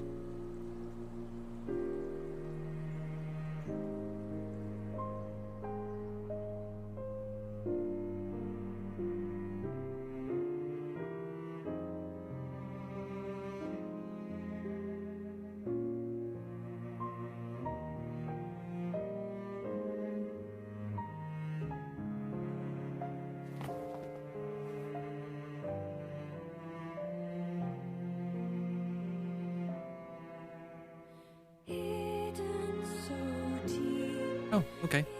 So it's ending A, I would assume.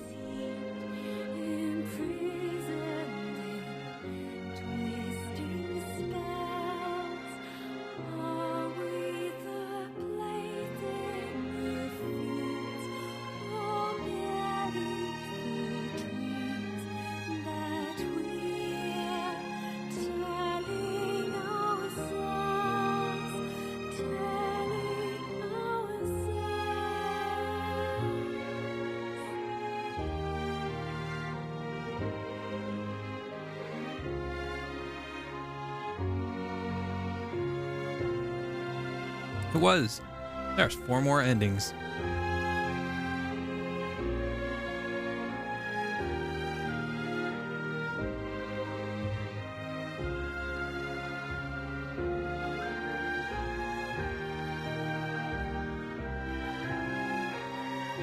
Yeah. So that's kind of a staple of the Nier series as a whole. Okay, there's only 2 games in this series, but the way that it works with Automata, the sequel that came out like 5 years ago, in that one there are three playthroughs to play through to get all of the endings. All of the main story endings. There's 26 endings in Nier Automata, but a lot of them are like, I removed my operating system CPU from my Android character, and game over. I ate a fish and I shouldn't have. Game over. You know, just things like that.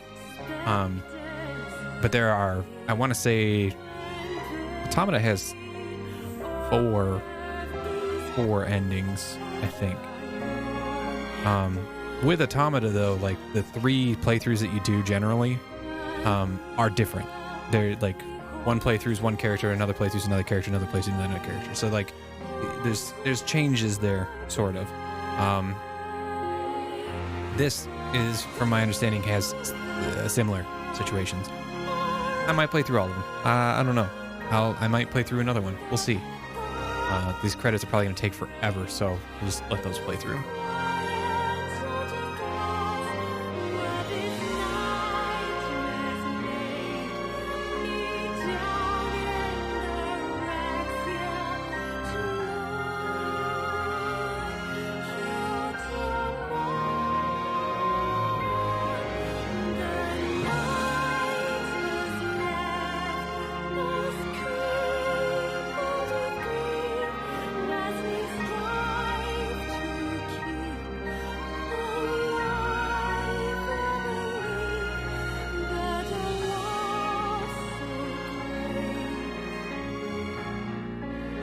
Interesting. Square Enix Company Limited.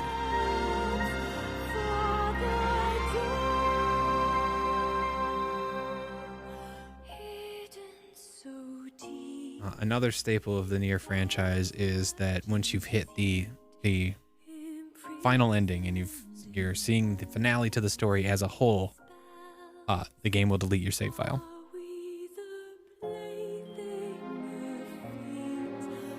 Though I think in Automata you get a choice, and I chose not to delete my save file. I chose not to help other people. Something along those lines.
Interesting.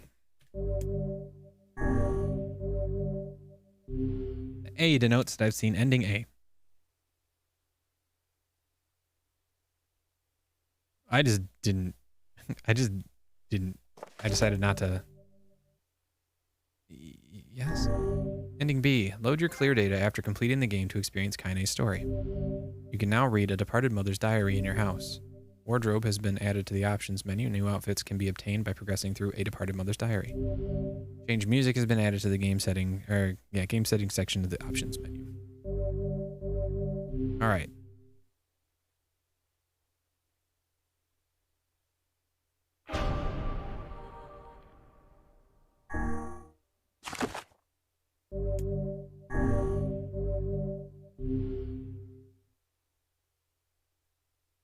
Let's start up Path B, yeah?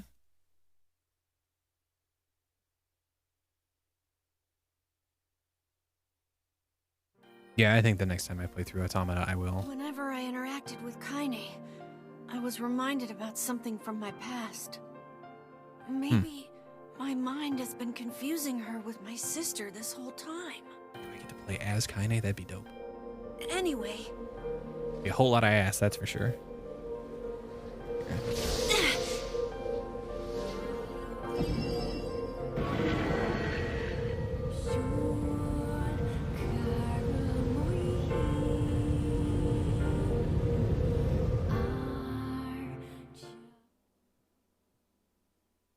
Kaine's dreams, discrimination.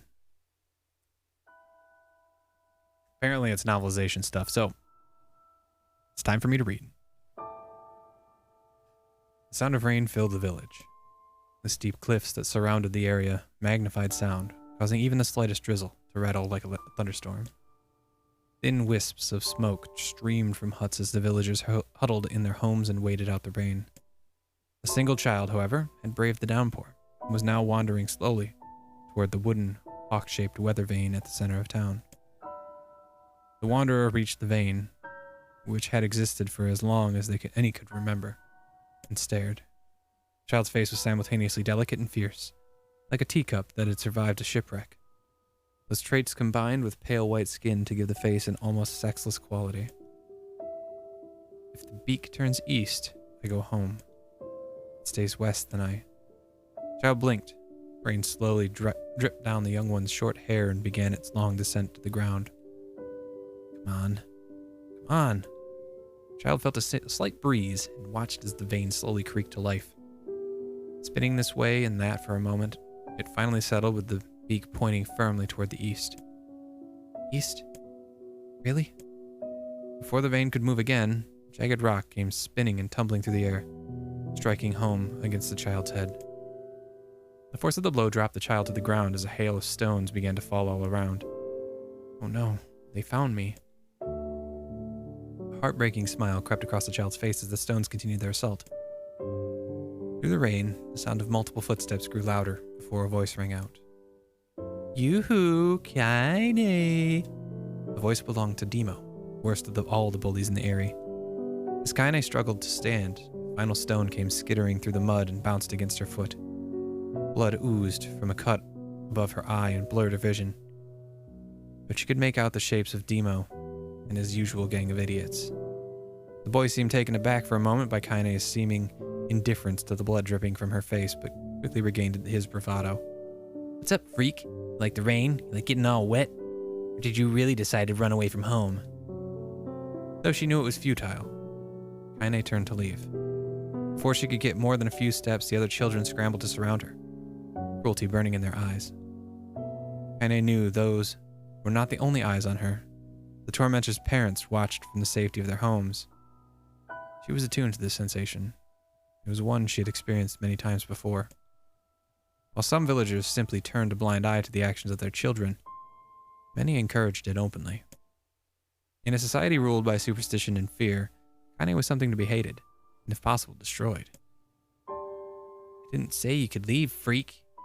Demo's words chewed at her like a worm through an apple. You can't hurt me, she lied to herself. Be strong, be brave. He can't hurt me, he can't hurt me, he can't. Oh, look, the little freak's gonna cry. What's wrong? He's sad that everyone hates you and wants you dead? Kaine prayed for the rain to flood down and carry her away from a world that seemed to have no place for her. But if there were gods, they chose to ignore her. As Demo crept ever closer, the clouds began to thin and the rain slowed. Even the weather hates me. I'm useless. Failure. I wish Demo's rock had taken my head off. Kaine couldn't meet Demo's leering gaze. She lowered her eyes and stared at the muddy ground below. The bully moved forward until he was inches away. She could smell the scent of old meat on his breath. The boy grabbed Kaine's face with thick fingers and yanked it upward. She tried to turn away, but he forced her gaze back and jammed his thumb against her eyelid to pry it open. Show me. No. Did you just say no? Demo grinned evilly. You don't say no to me. No one says no to me. Not even taking his attention from Kaine, he called to his cohorts. Come on, guys. Let's give the freak what she deserves. As soon as Demo finished, kicks and blows began to rain down upon Kaine. Demo paused, still grinning, Kaine curled into a ball and tried to make the pain stop. I don't get you, freak. What you acting like a girl for, huh? Everyone knows what you really are. Kaine ignored the question, choosing instead to stare at the weather vane. It continued to point east, as if supremely confident about the future it had chosen for her. Go home? Yeah, that's a funny joke for someone with dead parents and no home to go to. Freak, chanted the children. Freak, freak, freak. Kaine closed her eyes and listened to the rain, waiting for the pain to start again. As the clutching hands of the village children closed around her, she bent her mind to the sound of the rain, letting it become her world entire. The rain fell. The pain never came. Only when the laughter of her tormentors turned to terrified cries did she dare open a single blood-caked eye. Kaine was shocked to see Demo sprawled on the ground, holding his head and screaming in pain. She could see blood welling from spaces between his fat, twisted fingers. Oh my god, he's crying. He's actually crying. Deprived of their leader, the other children glanced back and forth between themselves as if waiting for someone to step forward and take charge. When no savior emerged, they began an uneasy shuffle away from Kaine. The young girl was the least of their concerns. Instead, their attention was rapt on the ancient woman standing a few feet away. After struggling for breath for a moment, she finally spoke in a voice thick with rage. Hurts like a bitch, don't it? Now I suggest you scatter before I throw another one. And if any of you little bastards ever touch Kaine again, I'll do far worse than throw a rock. You can count on it. The old woman crouched down and gently touched the hand Demo was using to cover the wound. Before he could think to protest, she ground her palm into the wound and twisted back and forth. "Oh!" he screamed, leaping to his feet. "Stop it, what are you doing? Quit whining. Ain't no one ever died from a scratch. You hit me with a rock, you stupid bitch. Big one. That thing could have killed me." The old woman shrugged. "Death is the best cure for stupid." Demo's face twisted with rage at her words. Locking his eyes on Kaine, he took a step backward and spat on the ground. "Get out. Leave this village. No one wants you here. Either of you." Seeing the old woman grab another stone, Demo and his companions turned tail and ran. As they fled, the old woman grabbed her side and barked without a single laugh. "Ha! Let that fat boy go. Guess he's healthy enough to run from a fight." The woman's smile faded as she turned her attention to Kaine. Kneeling down, she removed her shawl and placed it around the young girl's shoulders, then produced a cloth from the folds of her dress and began blotting at the blood on her forehead. "Oh, Kaine," she said. "Why didn't you fight back? You're stronger than that lot." The words of her grandmother stung Kaine. She turned away. "Be nice to me," she said. "I don't deserve it. Nothing matters anymore." Her tears, held in check for so long, finally began to fall on the muddy ground below.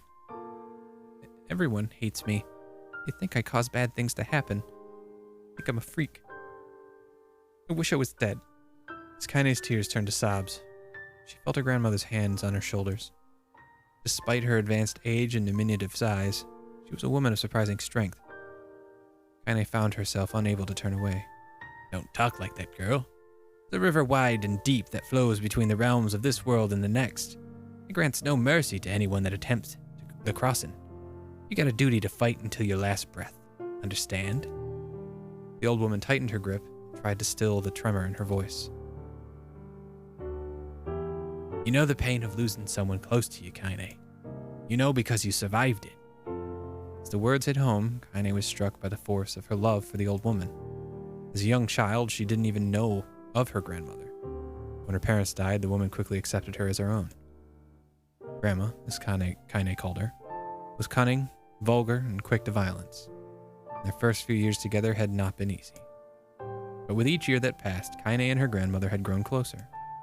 However, it was only now, sitting in the mud with tears and blood caking her face, that Kaine truly understood the depths of her affection. Here was a woman who had seen hard times, who had seen death, who had fought through all these things and somehow emerged on the other side. If anyone could understand Kaine's pain and loneliness, it was her. "Do I make you sick, Grandma?" "Of course not. Don't be an ass." Kaine drew her grandmother's moth-eaten shawl around her body and shuddered. "But my body, it's not normal. If I was normal, then Mom and Dad wouldn't—" "Hush," interrupted Grandma. "I'll not hear another word of this nonsense. You're my granddaughter and I love you, and if folks have a problem with that, they can just go to hell. With that, the old woman reached out and placed a wreath of dried flowers in Kaine's hair.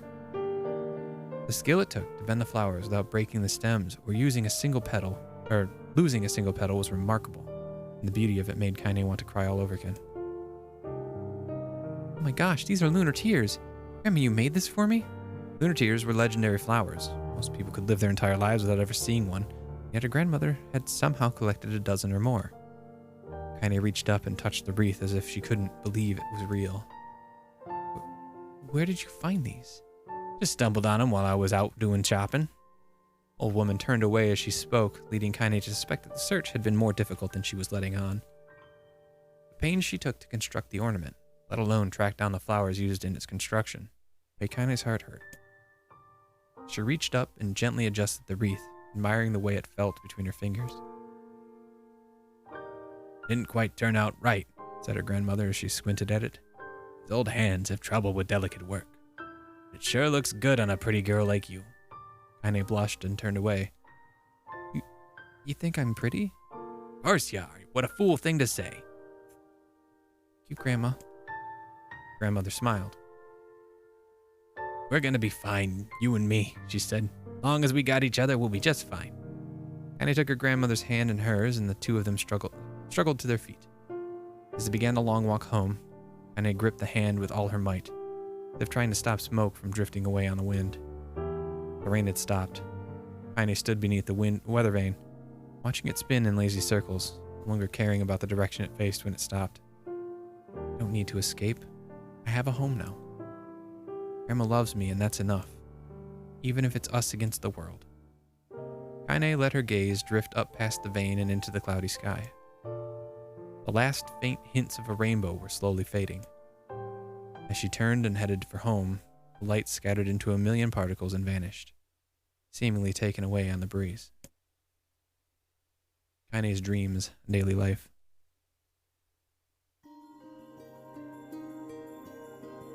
In the distance, Kaine heard the steady sounds of an axe striking wood. The noise had a purposeful quality to it, and if she was hearing a master woodsman go about his work, or as if she was hearing a master woodsman go about his work.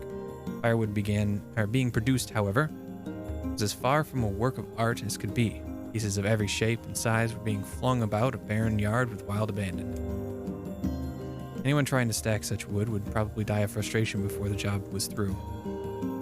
Stupid piece of shit axe, and his grandmother flailed about with the axe, filling the air with both splinters of wood and words that would make the most hardened sailor blush. Grandma, called Kaine.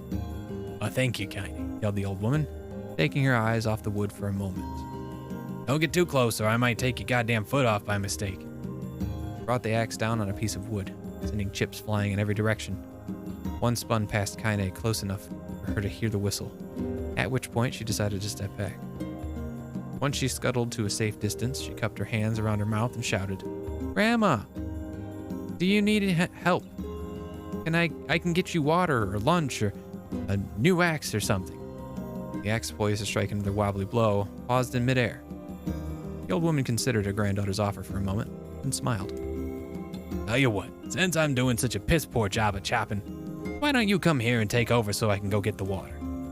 Jade's been restless lately, and I don't want you running into one of them bastards.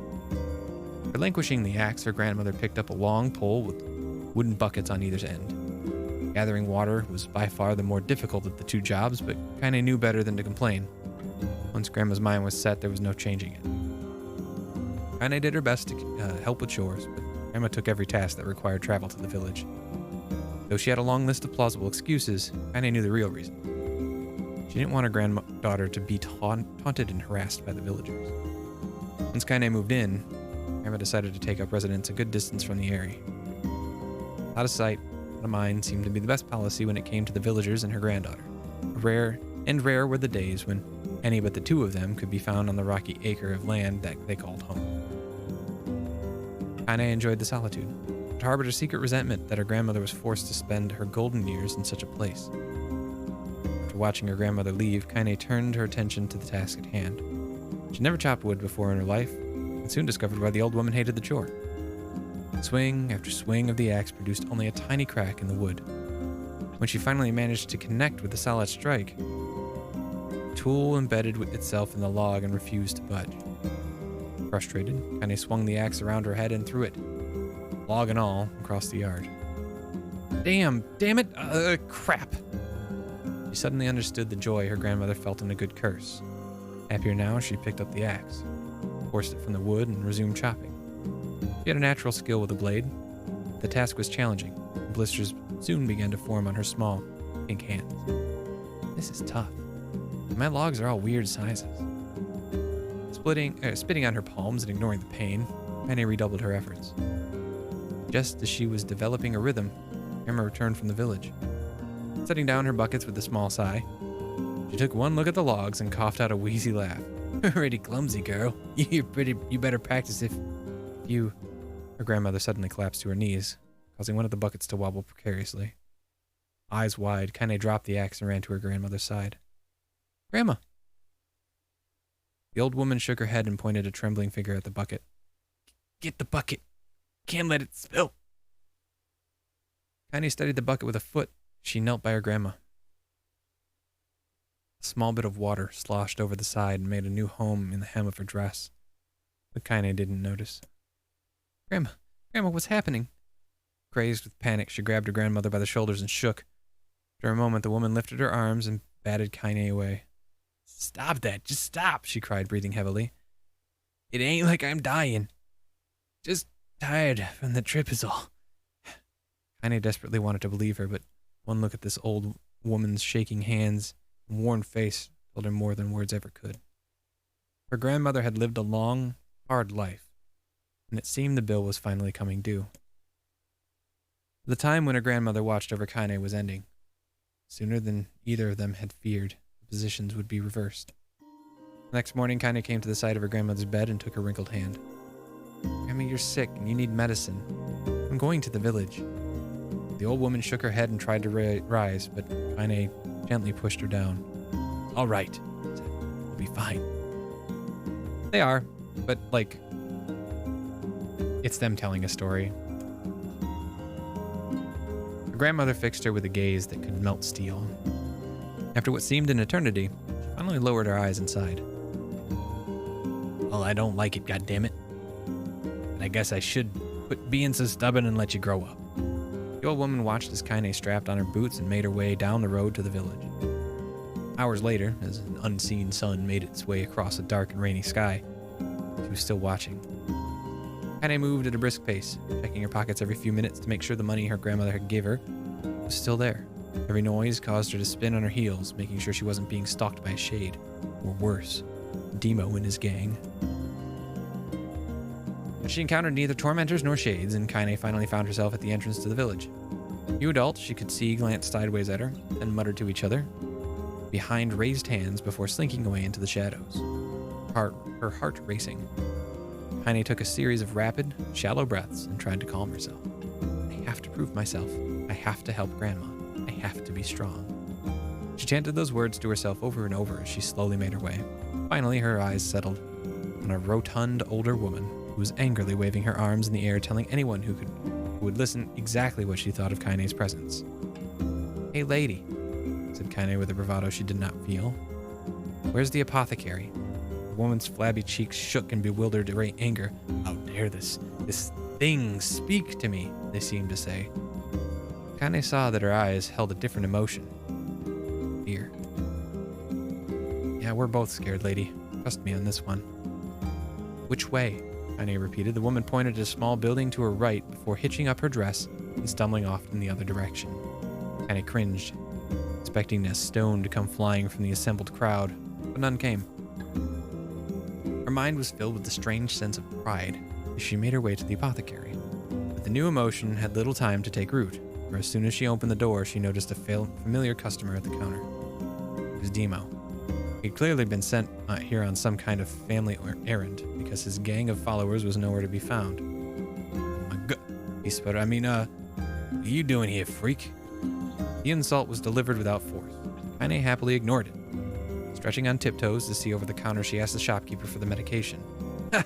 barked Demo. The old bitch finally keel over? Go to hell, Demo. The boy's eyes grew so wide they seemed ready to fall out of his head. before he could let fly a comeback, or worse, a punch, the apothecary told them to knock it off before he kicked them out of the store. Emo slunk out of the shop, cursing Kaine under his breath. Once he was gone, she allowed herself to breathe once more, taking a brief tour of the shop while the owner prepared the medication. Countless tiny bottles filled the cramped store, each with a label written in some indecipherable language. An ocean of aromas assaulted her nose, creating a scent that was exotic, but not altogether unpleasant. Seeing such a variety of supplies gave Kaine a sense of peace. Surely, in a world so vast, there would be a place that she could call home. On the far wall behind the counter rested a portrait of a stunning young girl. The picture had once contained bright, vibrant colors. Time had worked its cruel magic, and they were beginning to fade. The beauty of the work, however, remained undiminished. You like that picture? Kaine turned to find the apothecary with a small vial of medicine in his hand. His eyes were gentle, but sad, and they seemed to stare through her and into nothing as he spoke. It's my daughter. I sketched it when she was still a little girl. She's been dead a long time. Kaine didn't know how to respond. She just stared at the portrait and tried to come up with the right words. Pictures are wonderful things, continued the shopkeeper. They let the ones closest to you live on forever. He shook his head slightly, then looked down at Kaine and smiled. Handing her the medicine, he reached into a sizable green apron and produced a handful of old wax crayons. You should have these. There's no one left that I wish to draw. Kaine took an instinctive step back, causing the shopkeeper's face to darken. Yes, I've heard the rumors about you, he said. It's a small village and word travels quickly. Between you and me, I'm not sure which of them to believe, but I also don't think they matter. I know your grandmother, Kaylee. I think the way she was driven out of this town is just deplorable. Grandma's name is Kaylee? Thought Kaine suddenly. She was still mulling this new fact over in her mind as she reached out and gently took the crayons from the apothecary's hands. Grandmother is an old friend of mine, he said as Kaine scooted away yet again. And I owe her much. I wager she would like it if you drew a picture of her. Yes, I think she would like that very much. Kaine murmured a quiet agreement, but inside her heart was bursting.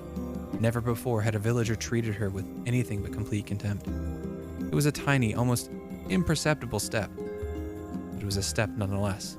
With enough tiny steps, she might one day discover the rest of the world. When Kaine returned home, she found her grandmother asleep in her bed. Her feet were blackened and raw, and bleeding a bit in places, leading Kaine to think she had been pacing around the room until exhaustion finally caught up with her.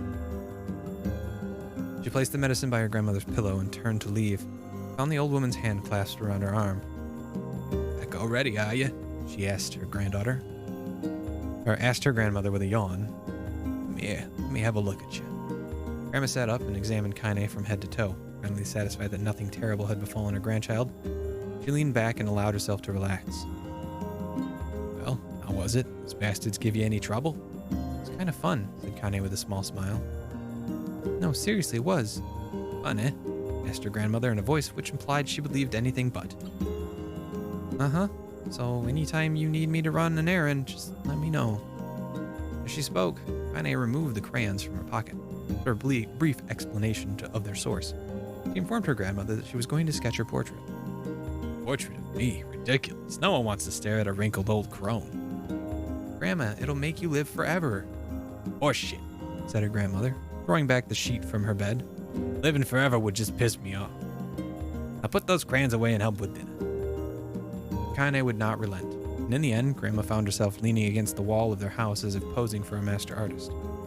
Kaine took up the crayons, eyed her subject carefully, and set to work. Just as her grandmother was about to nod off, Kaine finished the piece. After staring at it for a bit, she released it from her grip and let it slowly drift to the floor. It's terrible. It doesn't look like you at all. Sorry, Grandma, I thought these crayons would, make drawing easy or something. The old woman's eyes narrowed at her granddaughter's disappointment. Let me be the judge of that, she said, ignoring the pain in her back and reaching for the paper. The sketch could have been a person's face. It also could have been a boulder, a lump of clay, or an incredibly misshapen loaf of bread, all rendered in a chaotic array of colors. The old woman stared at the picture for a long time, then slowly wheezed out a laugh. Oh, Kaine, she said between laughter. You truly are my blood. You're as clumsy as me and I love it. But, hush.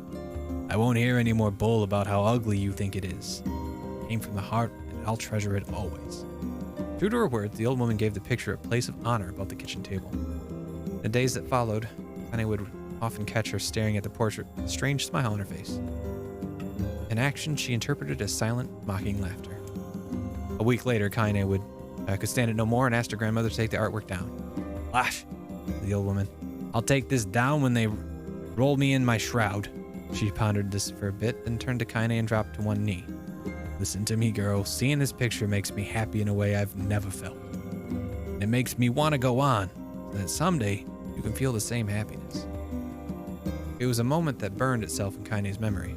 A perfect blend of pride and love and joy came together to form a lifelong remembrance. She swore to never forget this moment, to never forget the old woman who had made her place in the world possible. Time moves on. People and memories move in and out of life, like ghosts passing through a hall. This moment will be different, Kaine swore, because I will remember it forever. Forever. I need some water. Separation.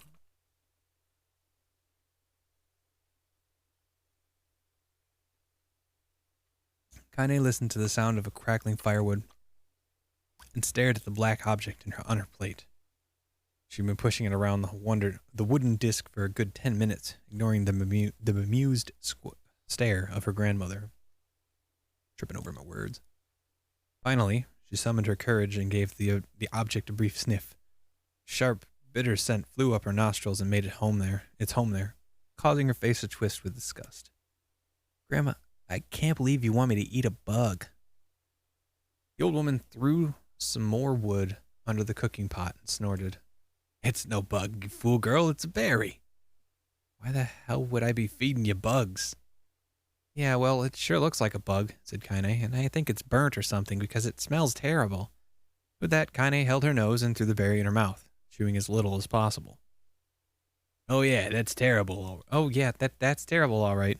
Why, you little brat, laughed the old woman. Look at the sass on you. You've been spending too much time with me, and that's a fact. 5 years had passed since the moment when Kaine's grandmother saved her from the bullies. As is often the way with two stubborn people, their relationship had grown in fits and starts, but moved forward all the same. Meals that used to be somber affairs were now filled with laughter and hurled abuse in equal measure. Kaine could not remember a time when she had been happier. As the years went by, Kaine started to shoulder more and more of the daily responsibilities. Her grandmother's legs grew weaker by the day. She could no longer do many of the chores she used to take for granted. And so this morning found Kaine lacing up her work boots with a breakfast of burned berry rolling through her belly. Where you going today? Asked Grandma suddenly. Kaine looked up, surprised. The old woman barely asked for specifics anymore. Well, I was going to check out the kelma trees and see if they were ripe. I thought we could make some jam or something. Oh, and I'm going to pick up some flagstones, so I need to take the wheelbarrow. Flagstones? What in the hell for? Kaine stared at her grandmother, then held out an arm and swept it around their home. Constructed mostly of cloth, rope, and rubble, the old place sagged like a boxer in the final round. Grandma, a dying cat could chew through this house. I'm going to build a stone wall so we have some protection. The old woman laughed, exposing her toothless grin in the world. Goddamn, girl, if a bunch of thieves want to ransack this old place, let them come. We got nothing worth stealing anyway. I'm not worried about thieves. I'm worried about shades.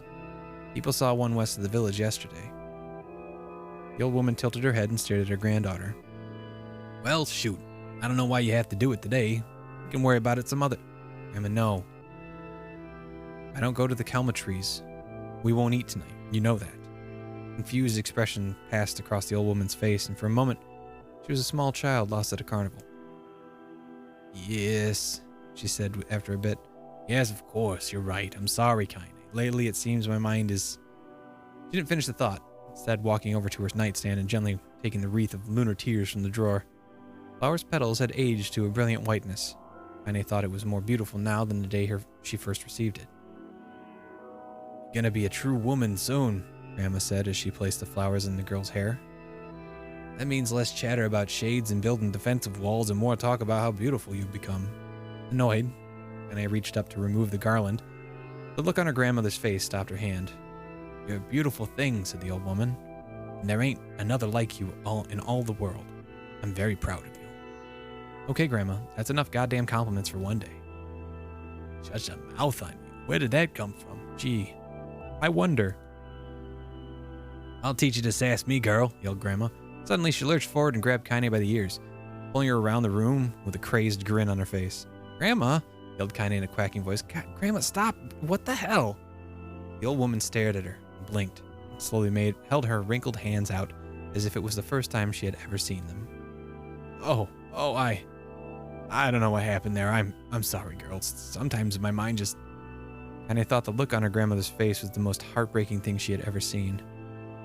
Listen, she began, maybe I should stay home after all. No, I won't have you stay here and keep an eye on an old codger like me. You go get your fruit and your wall and whatnot, and I'll be fine. When you come back, I'll have a nice grasshopper dinner waiting for you. Annie rolled her eyes, then kissed her grandmother on the forehead and made ready to depart, trying desperately to ignore the worry that was gnawing at the walls of her heart. Annie could feel the old woman's eyes watching her as she moved down the path. Don't turn around. Don't turn around, she told herself. But in the end, the temptation was too great. She spun on her heel for one final look and saw a small, bent woman standing in front of a ramshackle hut with a sad expression on her face. God, she looks so old now. It's like the wind could reach down and just carry her away. Kinda worried about her grandmother all day, causing her work to suffer. The little fruit she could collect was tossed carelessly into the wheelbarrow, and she only found a couple of stones before losing interest in the project. Finally, as dusk approached, she decided to call it a day. Cursing herself for the lack of focus, Kaine pushed the nearly empty wheelbarrow back down the path. As she crested the final hill, she suddenly froze in place. The wheelbarrow fell from her fingers and collapsed on its side, sending a few pieces of wrinkled brown fruit rolling down the hill. Her gaze was transfixed by a thick black cloud that hovered just ahead. Tracing its path with a finger, Kaine suddenly felt her stomach knot in on itself. No, oh gods, no. Her grandmother's house was ablaze, the flames licking up as if trying to touch the sky itself. Grandma! Kaine ran, then faster than she had ever moved in her life. When she tripped on a stone and went sprawling into the rocky ground, she leapt to her feet and continued running, unmindful of the blood that spilled from her wounded hands and knees. She got closer and closer. Kaine's mind began to race in time with her footfalls. It's too dark. It's too dark. Not just fire. Can't be fire. Too much smoke. Gotta save her. Gotta save her. She burst into the front yard and came to a sudden halt, her worst suspicions confirmed.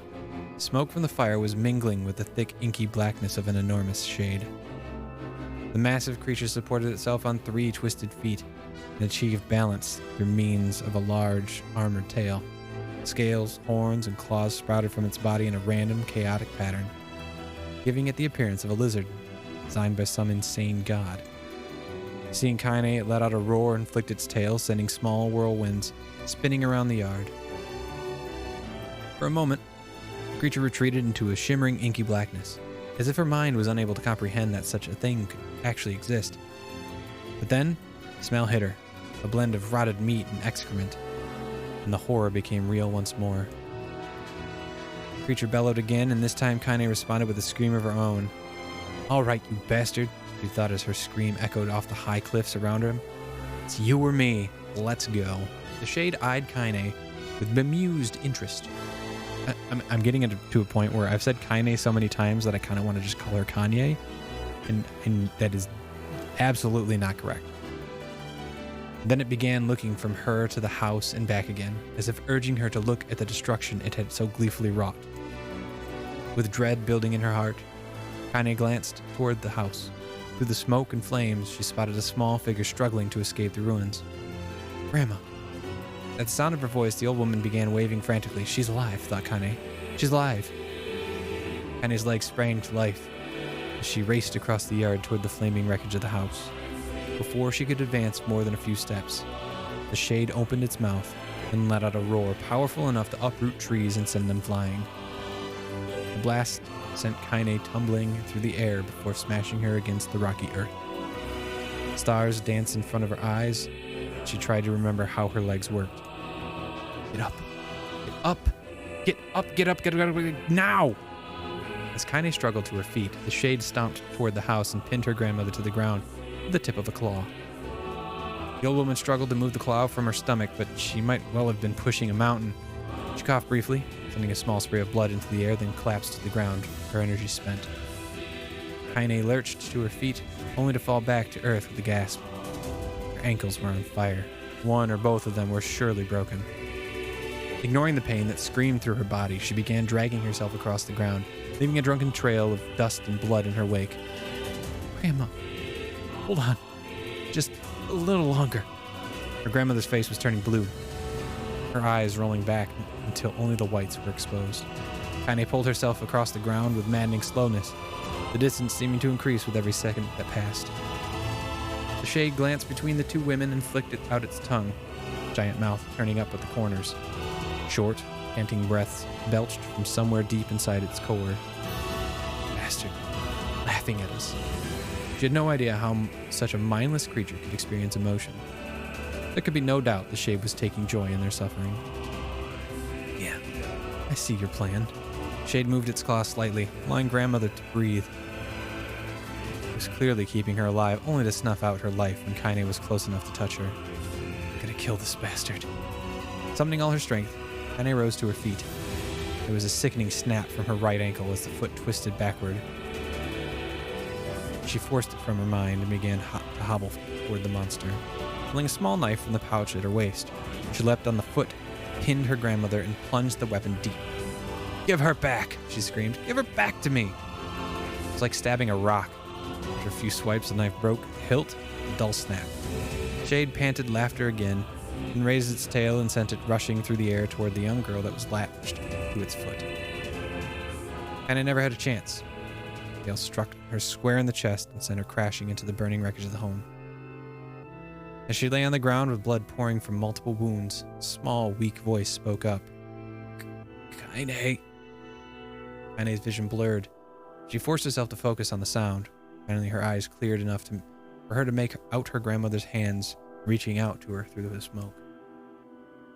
Grandma. Kaine, you gotta run. You can't best this one. Kaine grabbed the hands, held on with all her strength. Grandma, come on. We have to go. The old woman coughed loudly. One of her hands, slick with blood, slipped from Kaine's grasp and thumped to the ground below. Grandma, no. No! I said run, goddammit. You have to. You have to live. You have to get through. Thought would stay forever unfinished. Before she could say another word, the shade's clawed foot descended, smashing through the remains of the roof and down upon the shattered figure of the old woman. Blood oozed from gaps in the creature's toes as the terrible, putrid smell assaulted Kaine's nose once again. She stared at the foot, dumbfounded, convinced that what she was seeing could not possibly be real. When the creature finally lifted its appendage, all that remained underneath was a twisted, unrecognizable mass of rubble and red. Her grandmother was gone. Kaine blinked, trying to feel the hands which had been in hers just a moment before. For a fleeting instant, she could remember the warmth of that embrace, the trembling of the fingers. Then the sensation drifted away on the breeze and was gone. Memories flashed through Kaine's mind, one after the other, faster and faster, until they became a meaningless jangle of noise. Kaine screamed then, thunderous sound that echoed off the cliffs and seemed to roll away forever. Shade eased forward, black ichor pouring from its mouth and dissolving into smoke on the ground below. The earth shook with every step as it crept toward its prey. Kaine's body slowly rose as if controlled by a mad puppet master. Her arms and legs were bent at impossible angles, her head lolled dangerously to the side, yet somehow she managed to stand. Staring at the shade, her eyes began to glow with a deep red fire. The creature, so confident just moments before, took a slow, hesitant step backward, trying to discern if this broken human could possibly pose a threat. Kaine seized the moment, laughing like a mad woman, She leapt into the air and plunged the shattered hilt of her knife deep into the leg of the Shade. Shade shook Kaine off like a fly, sending her crashing to the earth once again. Her chest rose and fell slowly, as if a great weight were resting on it. Moist sounds of pain echoed through her mind. Something warm and thick oozed from her ears. Is that blood? I think it is. I think I'm bleeding to death. No. Can't die. Grandma told me to live. Deep inside Kaine's mind, something finally broke. The sound, the pain, the smoke and flames, all of it faded away till all that remained was a single incantation repeated over and over again. Kill it. Kill it. Kill it. Kill it. Kill it. Kill it. Kill it. Kill it. Kill it. On repeat. Kill it now. As the spark that was Kaine slowly began to flicker and die, she felt her desire to kill and her desire to live blend into one. The distance between heartbeats grew longer and longer and longer.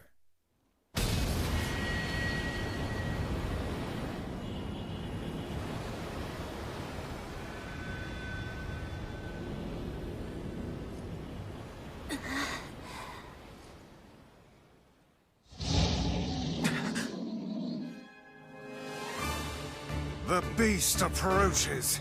Oh, I know.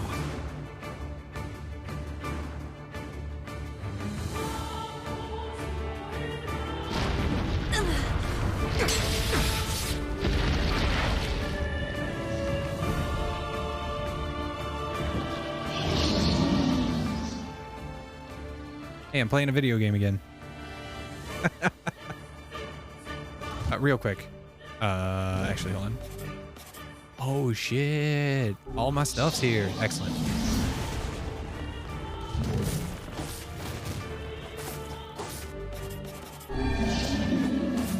What anger this creature must have. How did it even survive these past 5 years?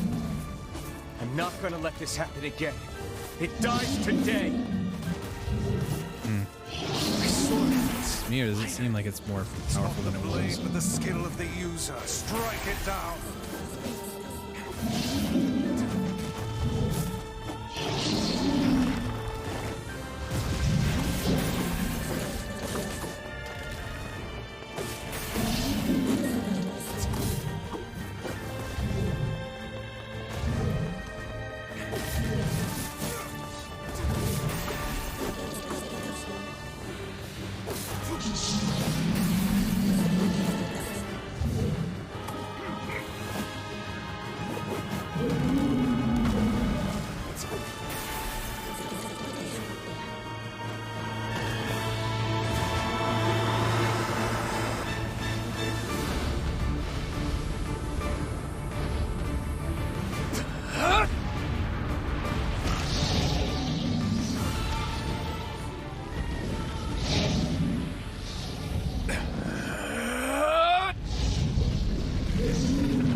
Kaine's dreams. Encounter. Gently. Weakly. Softly. The Shade, sure that its tormentor was dead, turned and stomped off toward the horizon, stopping along the way to bellow one final roar. Couldn't kill it. Shamed beyond imagining, Kaine tried to turn her head to the side, but only succeeded in coughing up a huge amount of blood. It's getting difficult to see, and only after a moment of fierce concentration did she realize that her left eye was gone. Laughing to herself, she turned her remaining eye to the ruins of her home and noticed a ragged stump of arm resting a few feet away. Yep, that's mine, she thought with a mad giggle. This is gonna make clapping a real bitch. Cried a sudden voice from the depths of her mind. Finally gonna die, are you? Well, you had it coming. Go to hell, Demo. she thought at the unseen assailant. Go to hell before I pluck out your eyes and feed them to a dog. The voice of her childhood terror evaporated into smoke, only to be replaced by another, more recent voice. Hold still, said the apothecary, materializing from the ruins like a ghost. I want to draw you. That way you can live forever. No, stop. Don't want to live forever. Want to die right here. See, he said quietly. Well, if that's what you want. The spectral shopkeeper fluttered in and out of existence for a moment, then produced a piece of paper and sketched quickly. For a few seconds, he turned the page to Kaine and smiled. Since you rejected my offer, I decided to draw someone else. It was a picture of her grandmother, real as life.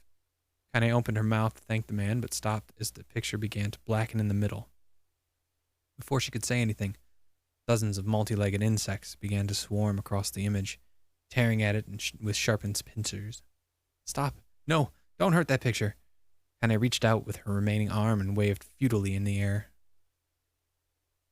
To her surprise, the insects fell off the picture into the ground below, but they vanished into tiny black tendrils of smoke. Relieved, Kaine turned her good eye back to the picture, only to open her mouth in a silent scream.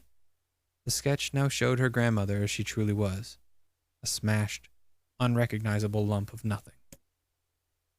The apothecary smiled and broke into a jolly dance. See that? He cried, as he danced his jig. It's perfect now.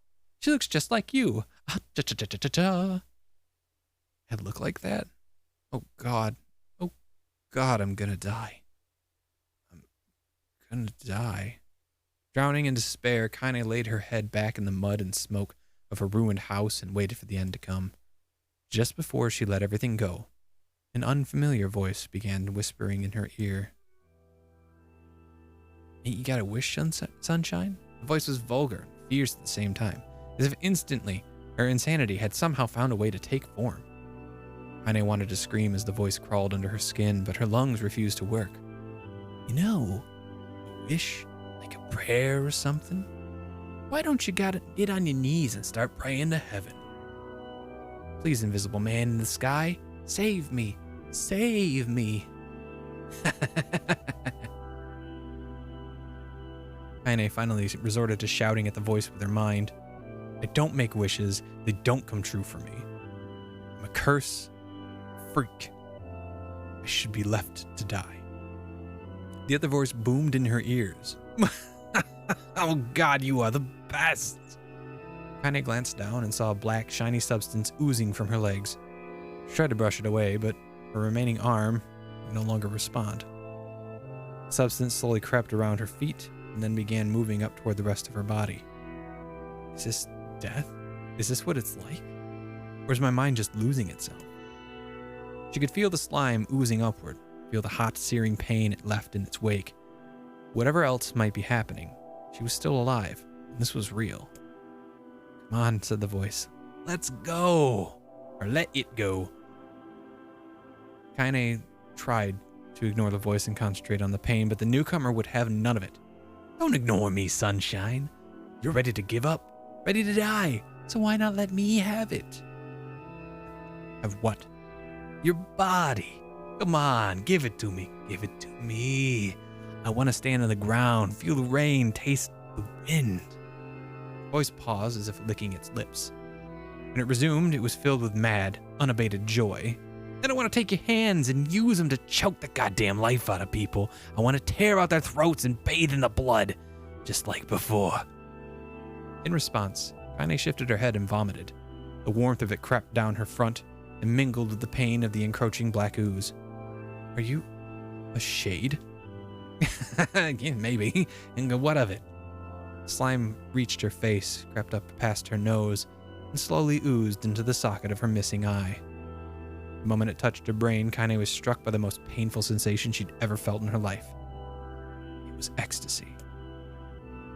She wanted to scream with delight, but all she could manage was a small, whispered moan.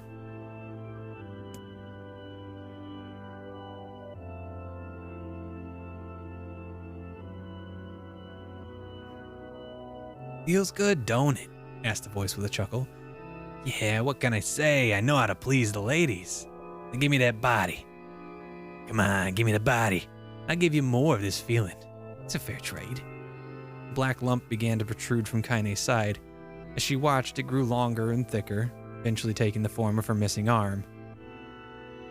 I see better, she thought. My eye must be growing back too. The slime reached up to envelop the rest of her face. She managed to brush it away.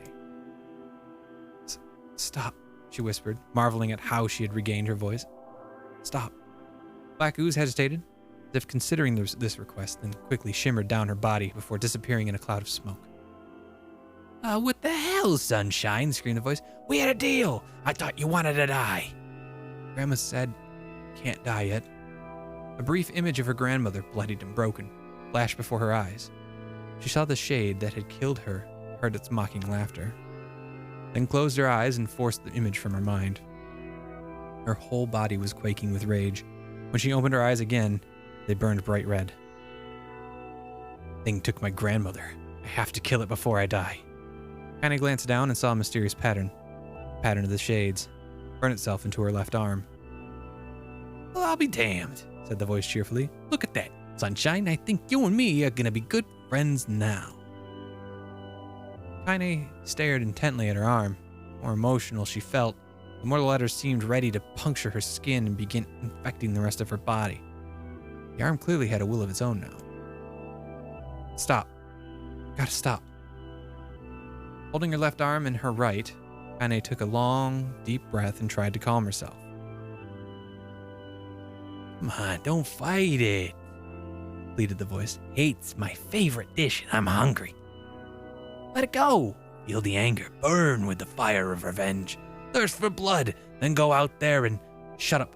Shut up and get the hell out of my body. Your body? Oh, that's rich, Sunshine. Real rich. Look, why don't you just up and die so I can have this body all to myself? What do you say? I bet those buddies of yours in the area would love to see you dead. Kaine grabbed a nearby shard of glass and tried to saw off the shade-infected portion of her side. Before she could, her darkened left arm grabbed her right wrist, crushing it. Kaine screamed and dropped the shard as the sound of bone crunching on bone filled the air. Stupid idiot girl. You're possessed now, Sunshine, and there ain't no going back. The voice laughed again, loud, long wail that seemed to go on without end. Possessed? Whispered Kaine. Yeah, possessed. You and me. We got what you might call a timeshare arrangement. Remember how folks used to think you were a freak? Well, wait till they get a load of you now. Kaine looked up, tears in her eyes. The sky seemed smaller somehow, darker. Is this because of that shade? Is this how they see the world? So, listen, purred the voice. I know this whole possession thing seems a bit sudden, but it ain't all bad. There's plenty in it for you, too. I'm a very powerful creature, Sunshine. Now, that power belongs to you. You got enemies, people you want to kill? I can make that happen. That little fat kid who kept picking on you, that big old shade that squashed your granny, we'll wrap them up in their own assholes. No more abuse for you, Sunshine. No more pain. Wait, Kaine said. You're a shade. Why would you help me kill another shade? What, you think I'm some kind of racist? Some killing snob? I don't give a good goddamn who you murder, honey pants. I just want a drink from the well. Kaine considered this as she struggled to her feet, power of the shade coursing through her. Smoke from her house was drifting away with the wind. She enjoyed the way the cool evening breeze felt on her new left arm. After a long pause, the voice spoke up again. So, about it, you and me. We'd have some good times together. Look, I'll even take care of the bloody part of it if you don't want. Fuck off, asshole, muttered Kaine. I'll handle the killing. Look at you go. Oh, Sunshine, we're gonna be having so much fun. So listen, my name's Tyron. And if you ever need me, just be hanging out in this piece of meat you call a heart. Now get to it. The more you kill, the more your heart turns rotten and sour, and I like rotten and sour. Kaine found herself nodding at the voice. Yeah, she said. Yeah, I think this can work. I'm gonna find that shade and I'm gonna strangle it with my own guts. Or with its own guts. When I'm done, I'm gonna do the same to you, Tyron. Count on it. Ha! Laughed Tyron. I've shit bigger than you, so good luck with that. Oh, and hey, one more thing. Right now, you and me are sharing this body. But if you ever run out of hate, you ever, go soft, then I'm gonna take over everything. So keep on killing, sunshine, and watch your back. Voice grew fainter and gradually faded away, fading to somewhere deep inside Kaine herself. Kaine waited until she was sure the voice was gone and waved her new left arm around a few times. It was perfectly normal, she thought. It feels like mine. Desperately, she began poking and prodding at the new limb, determined to find something wrong with it. She didn't want it to feel normal. That would mean the creature inside her had already won. I'm not a shade. I am Kaine. Repeating this mantra in her head, she slowly began digging through the rubble of her house, being careful to ignore a certain red-stained spot in the corner.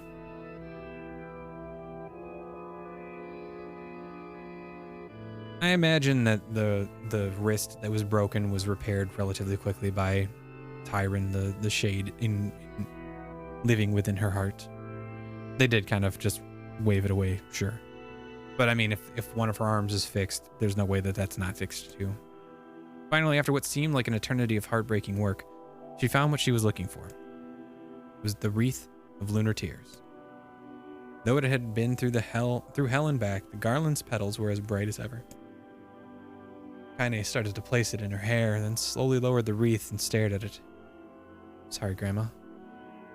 I'm so sorry. But I don't deserve to wear this anymore. I'm possessed, corrupted, a freak. And this time, I don't think there's any going back. Holding the flowers to her heart, Kaine fell to the ground and sobbed. As night gradually lightened to dawn and the people of the area arose to their daily lives, she remained in that position, as if tears could somehow wash away the horror that now infected her world. Alive!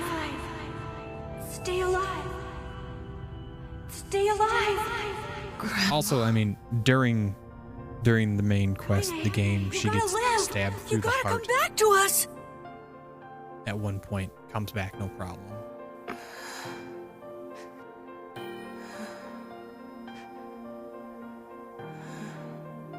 Oh, hey.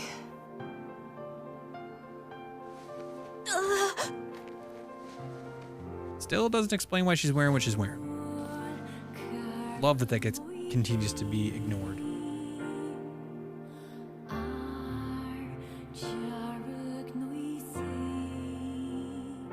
Emil, you were the one calling me, weren't you? You still recognize me?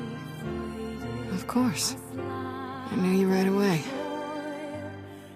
Thank you, Kaine. Welcome back, Kaine.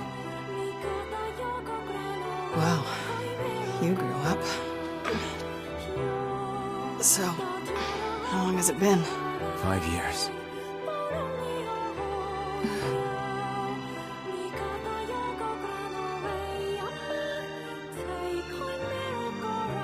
Oh god, he's hot. I mean, to get that dream. Shit. That's a long time. Any luck with Yona? We are still no closer to finding her. We need a way to locate the Shadow Lord. By the way, this is for you. Is that a lunar tear? It's not as good as your grandmother's, but I tried. No, it's great. Thank you. She's going soft. Can't go soft. Tyron will come.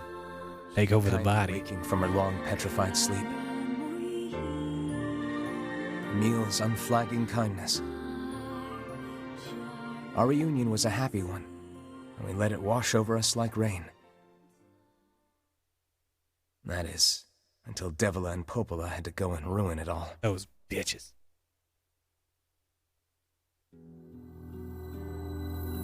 Are you kidding me?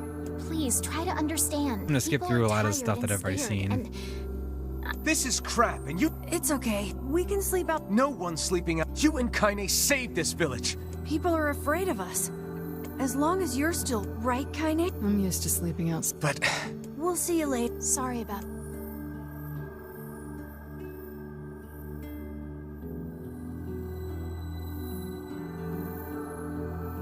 What is the matter? Kaine always sleeps outside. Never even occurred to me. Damn it. We should turn.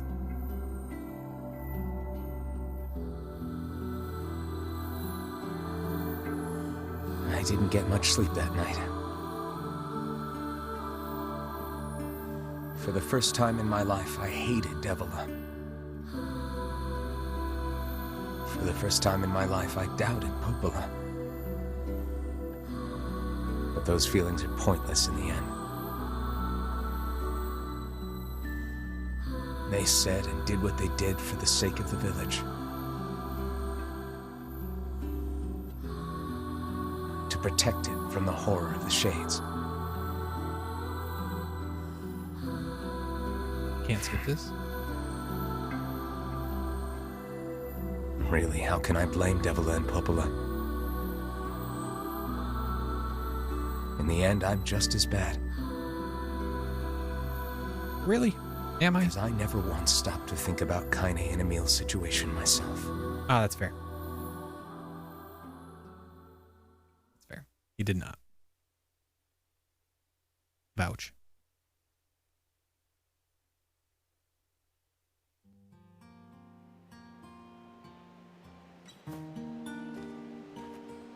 This is new.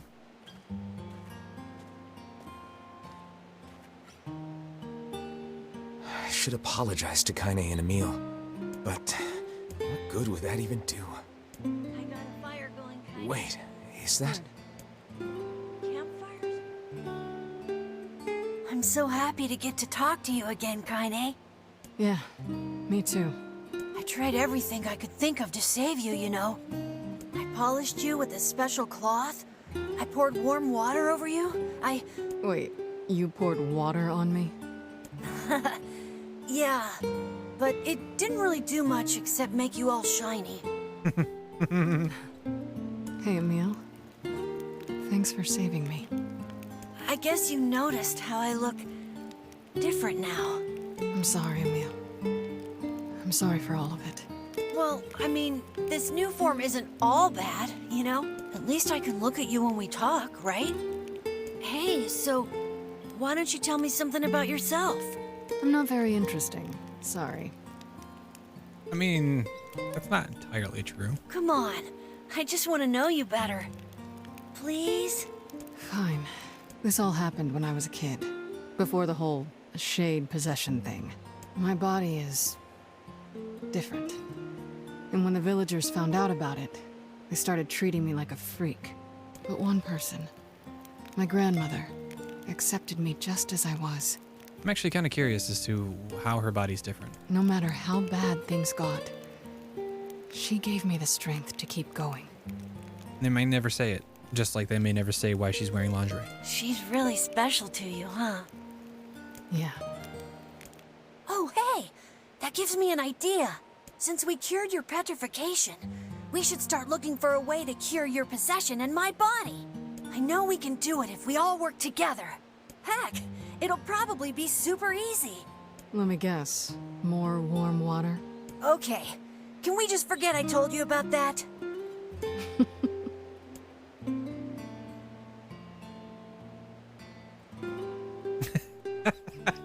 I like underwear. Like, really like it.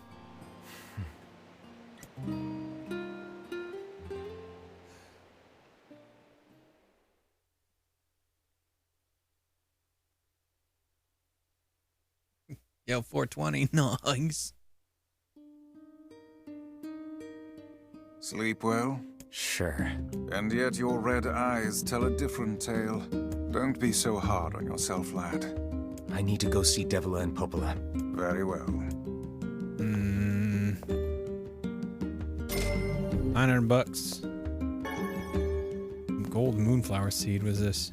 What might that be? It's Mom's diary. I have not heard you speak much about your mother. She got the Black Scrawl and died when I was little. My apologies for bringing it up. And that's it. I like that response from Vice when it comes to bringing up other people's, like, loved ones dying. He waits a beat and then says, "My apologies for bringing it up." And it's like, It's all right.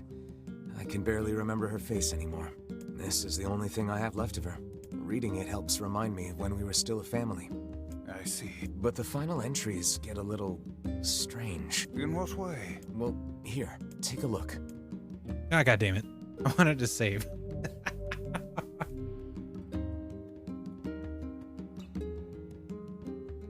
Say there, can you not hear me?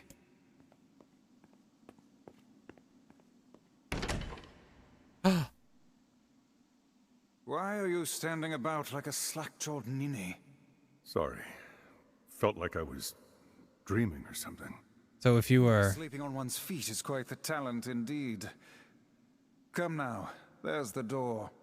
Right. Unfamiliar. Let's go. This is Papa Nier. This is the 360 version of Nier, the Gestalt version.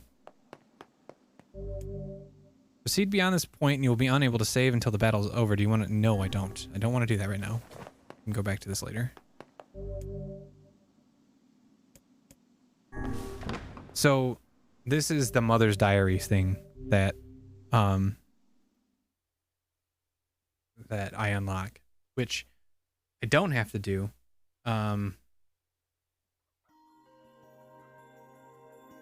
However, I will have to do that for the third ending. Something wrong? I feel as if I've just awoken from a most unpleasant dream. I know what you mean. That happens to me whenever I read it. So, okay.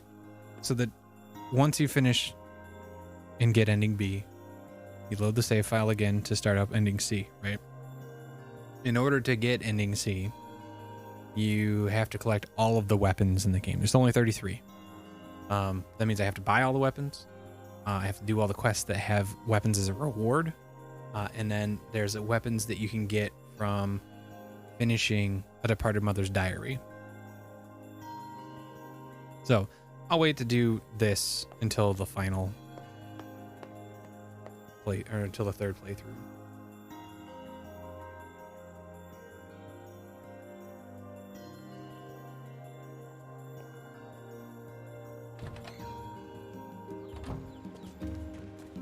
As for now, though,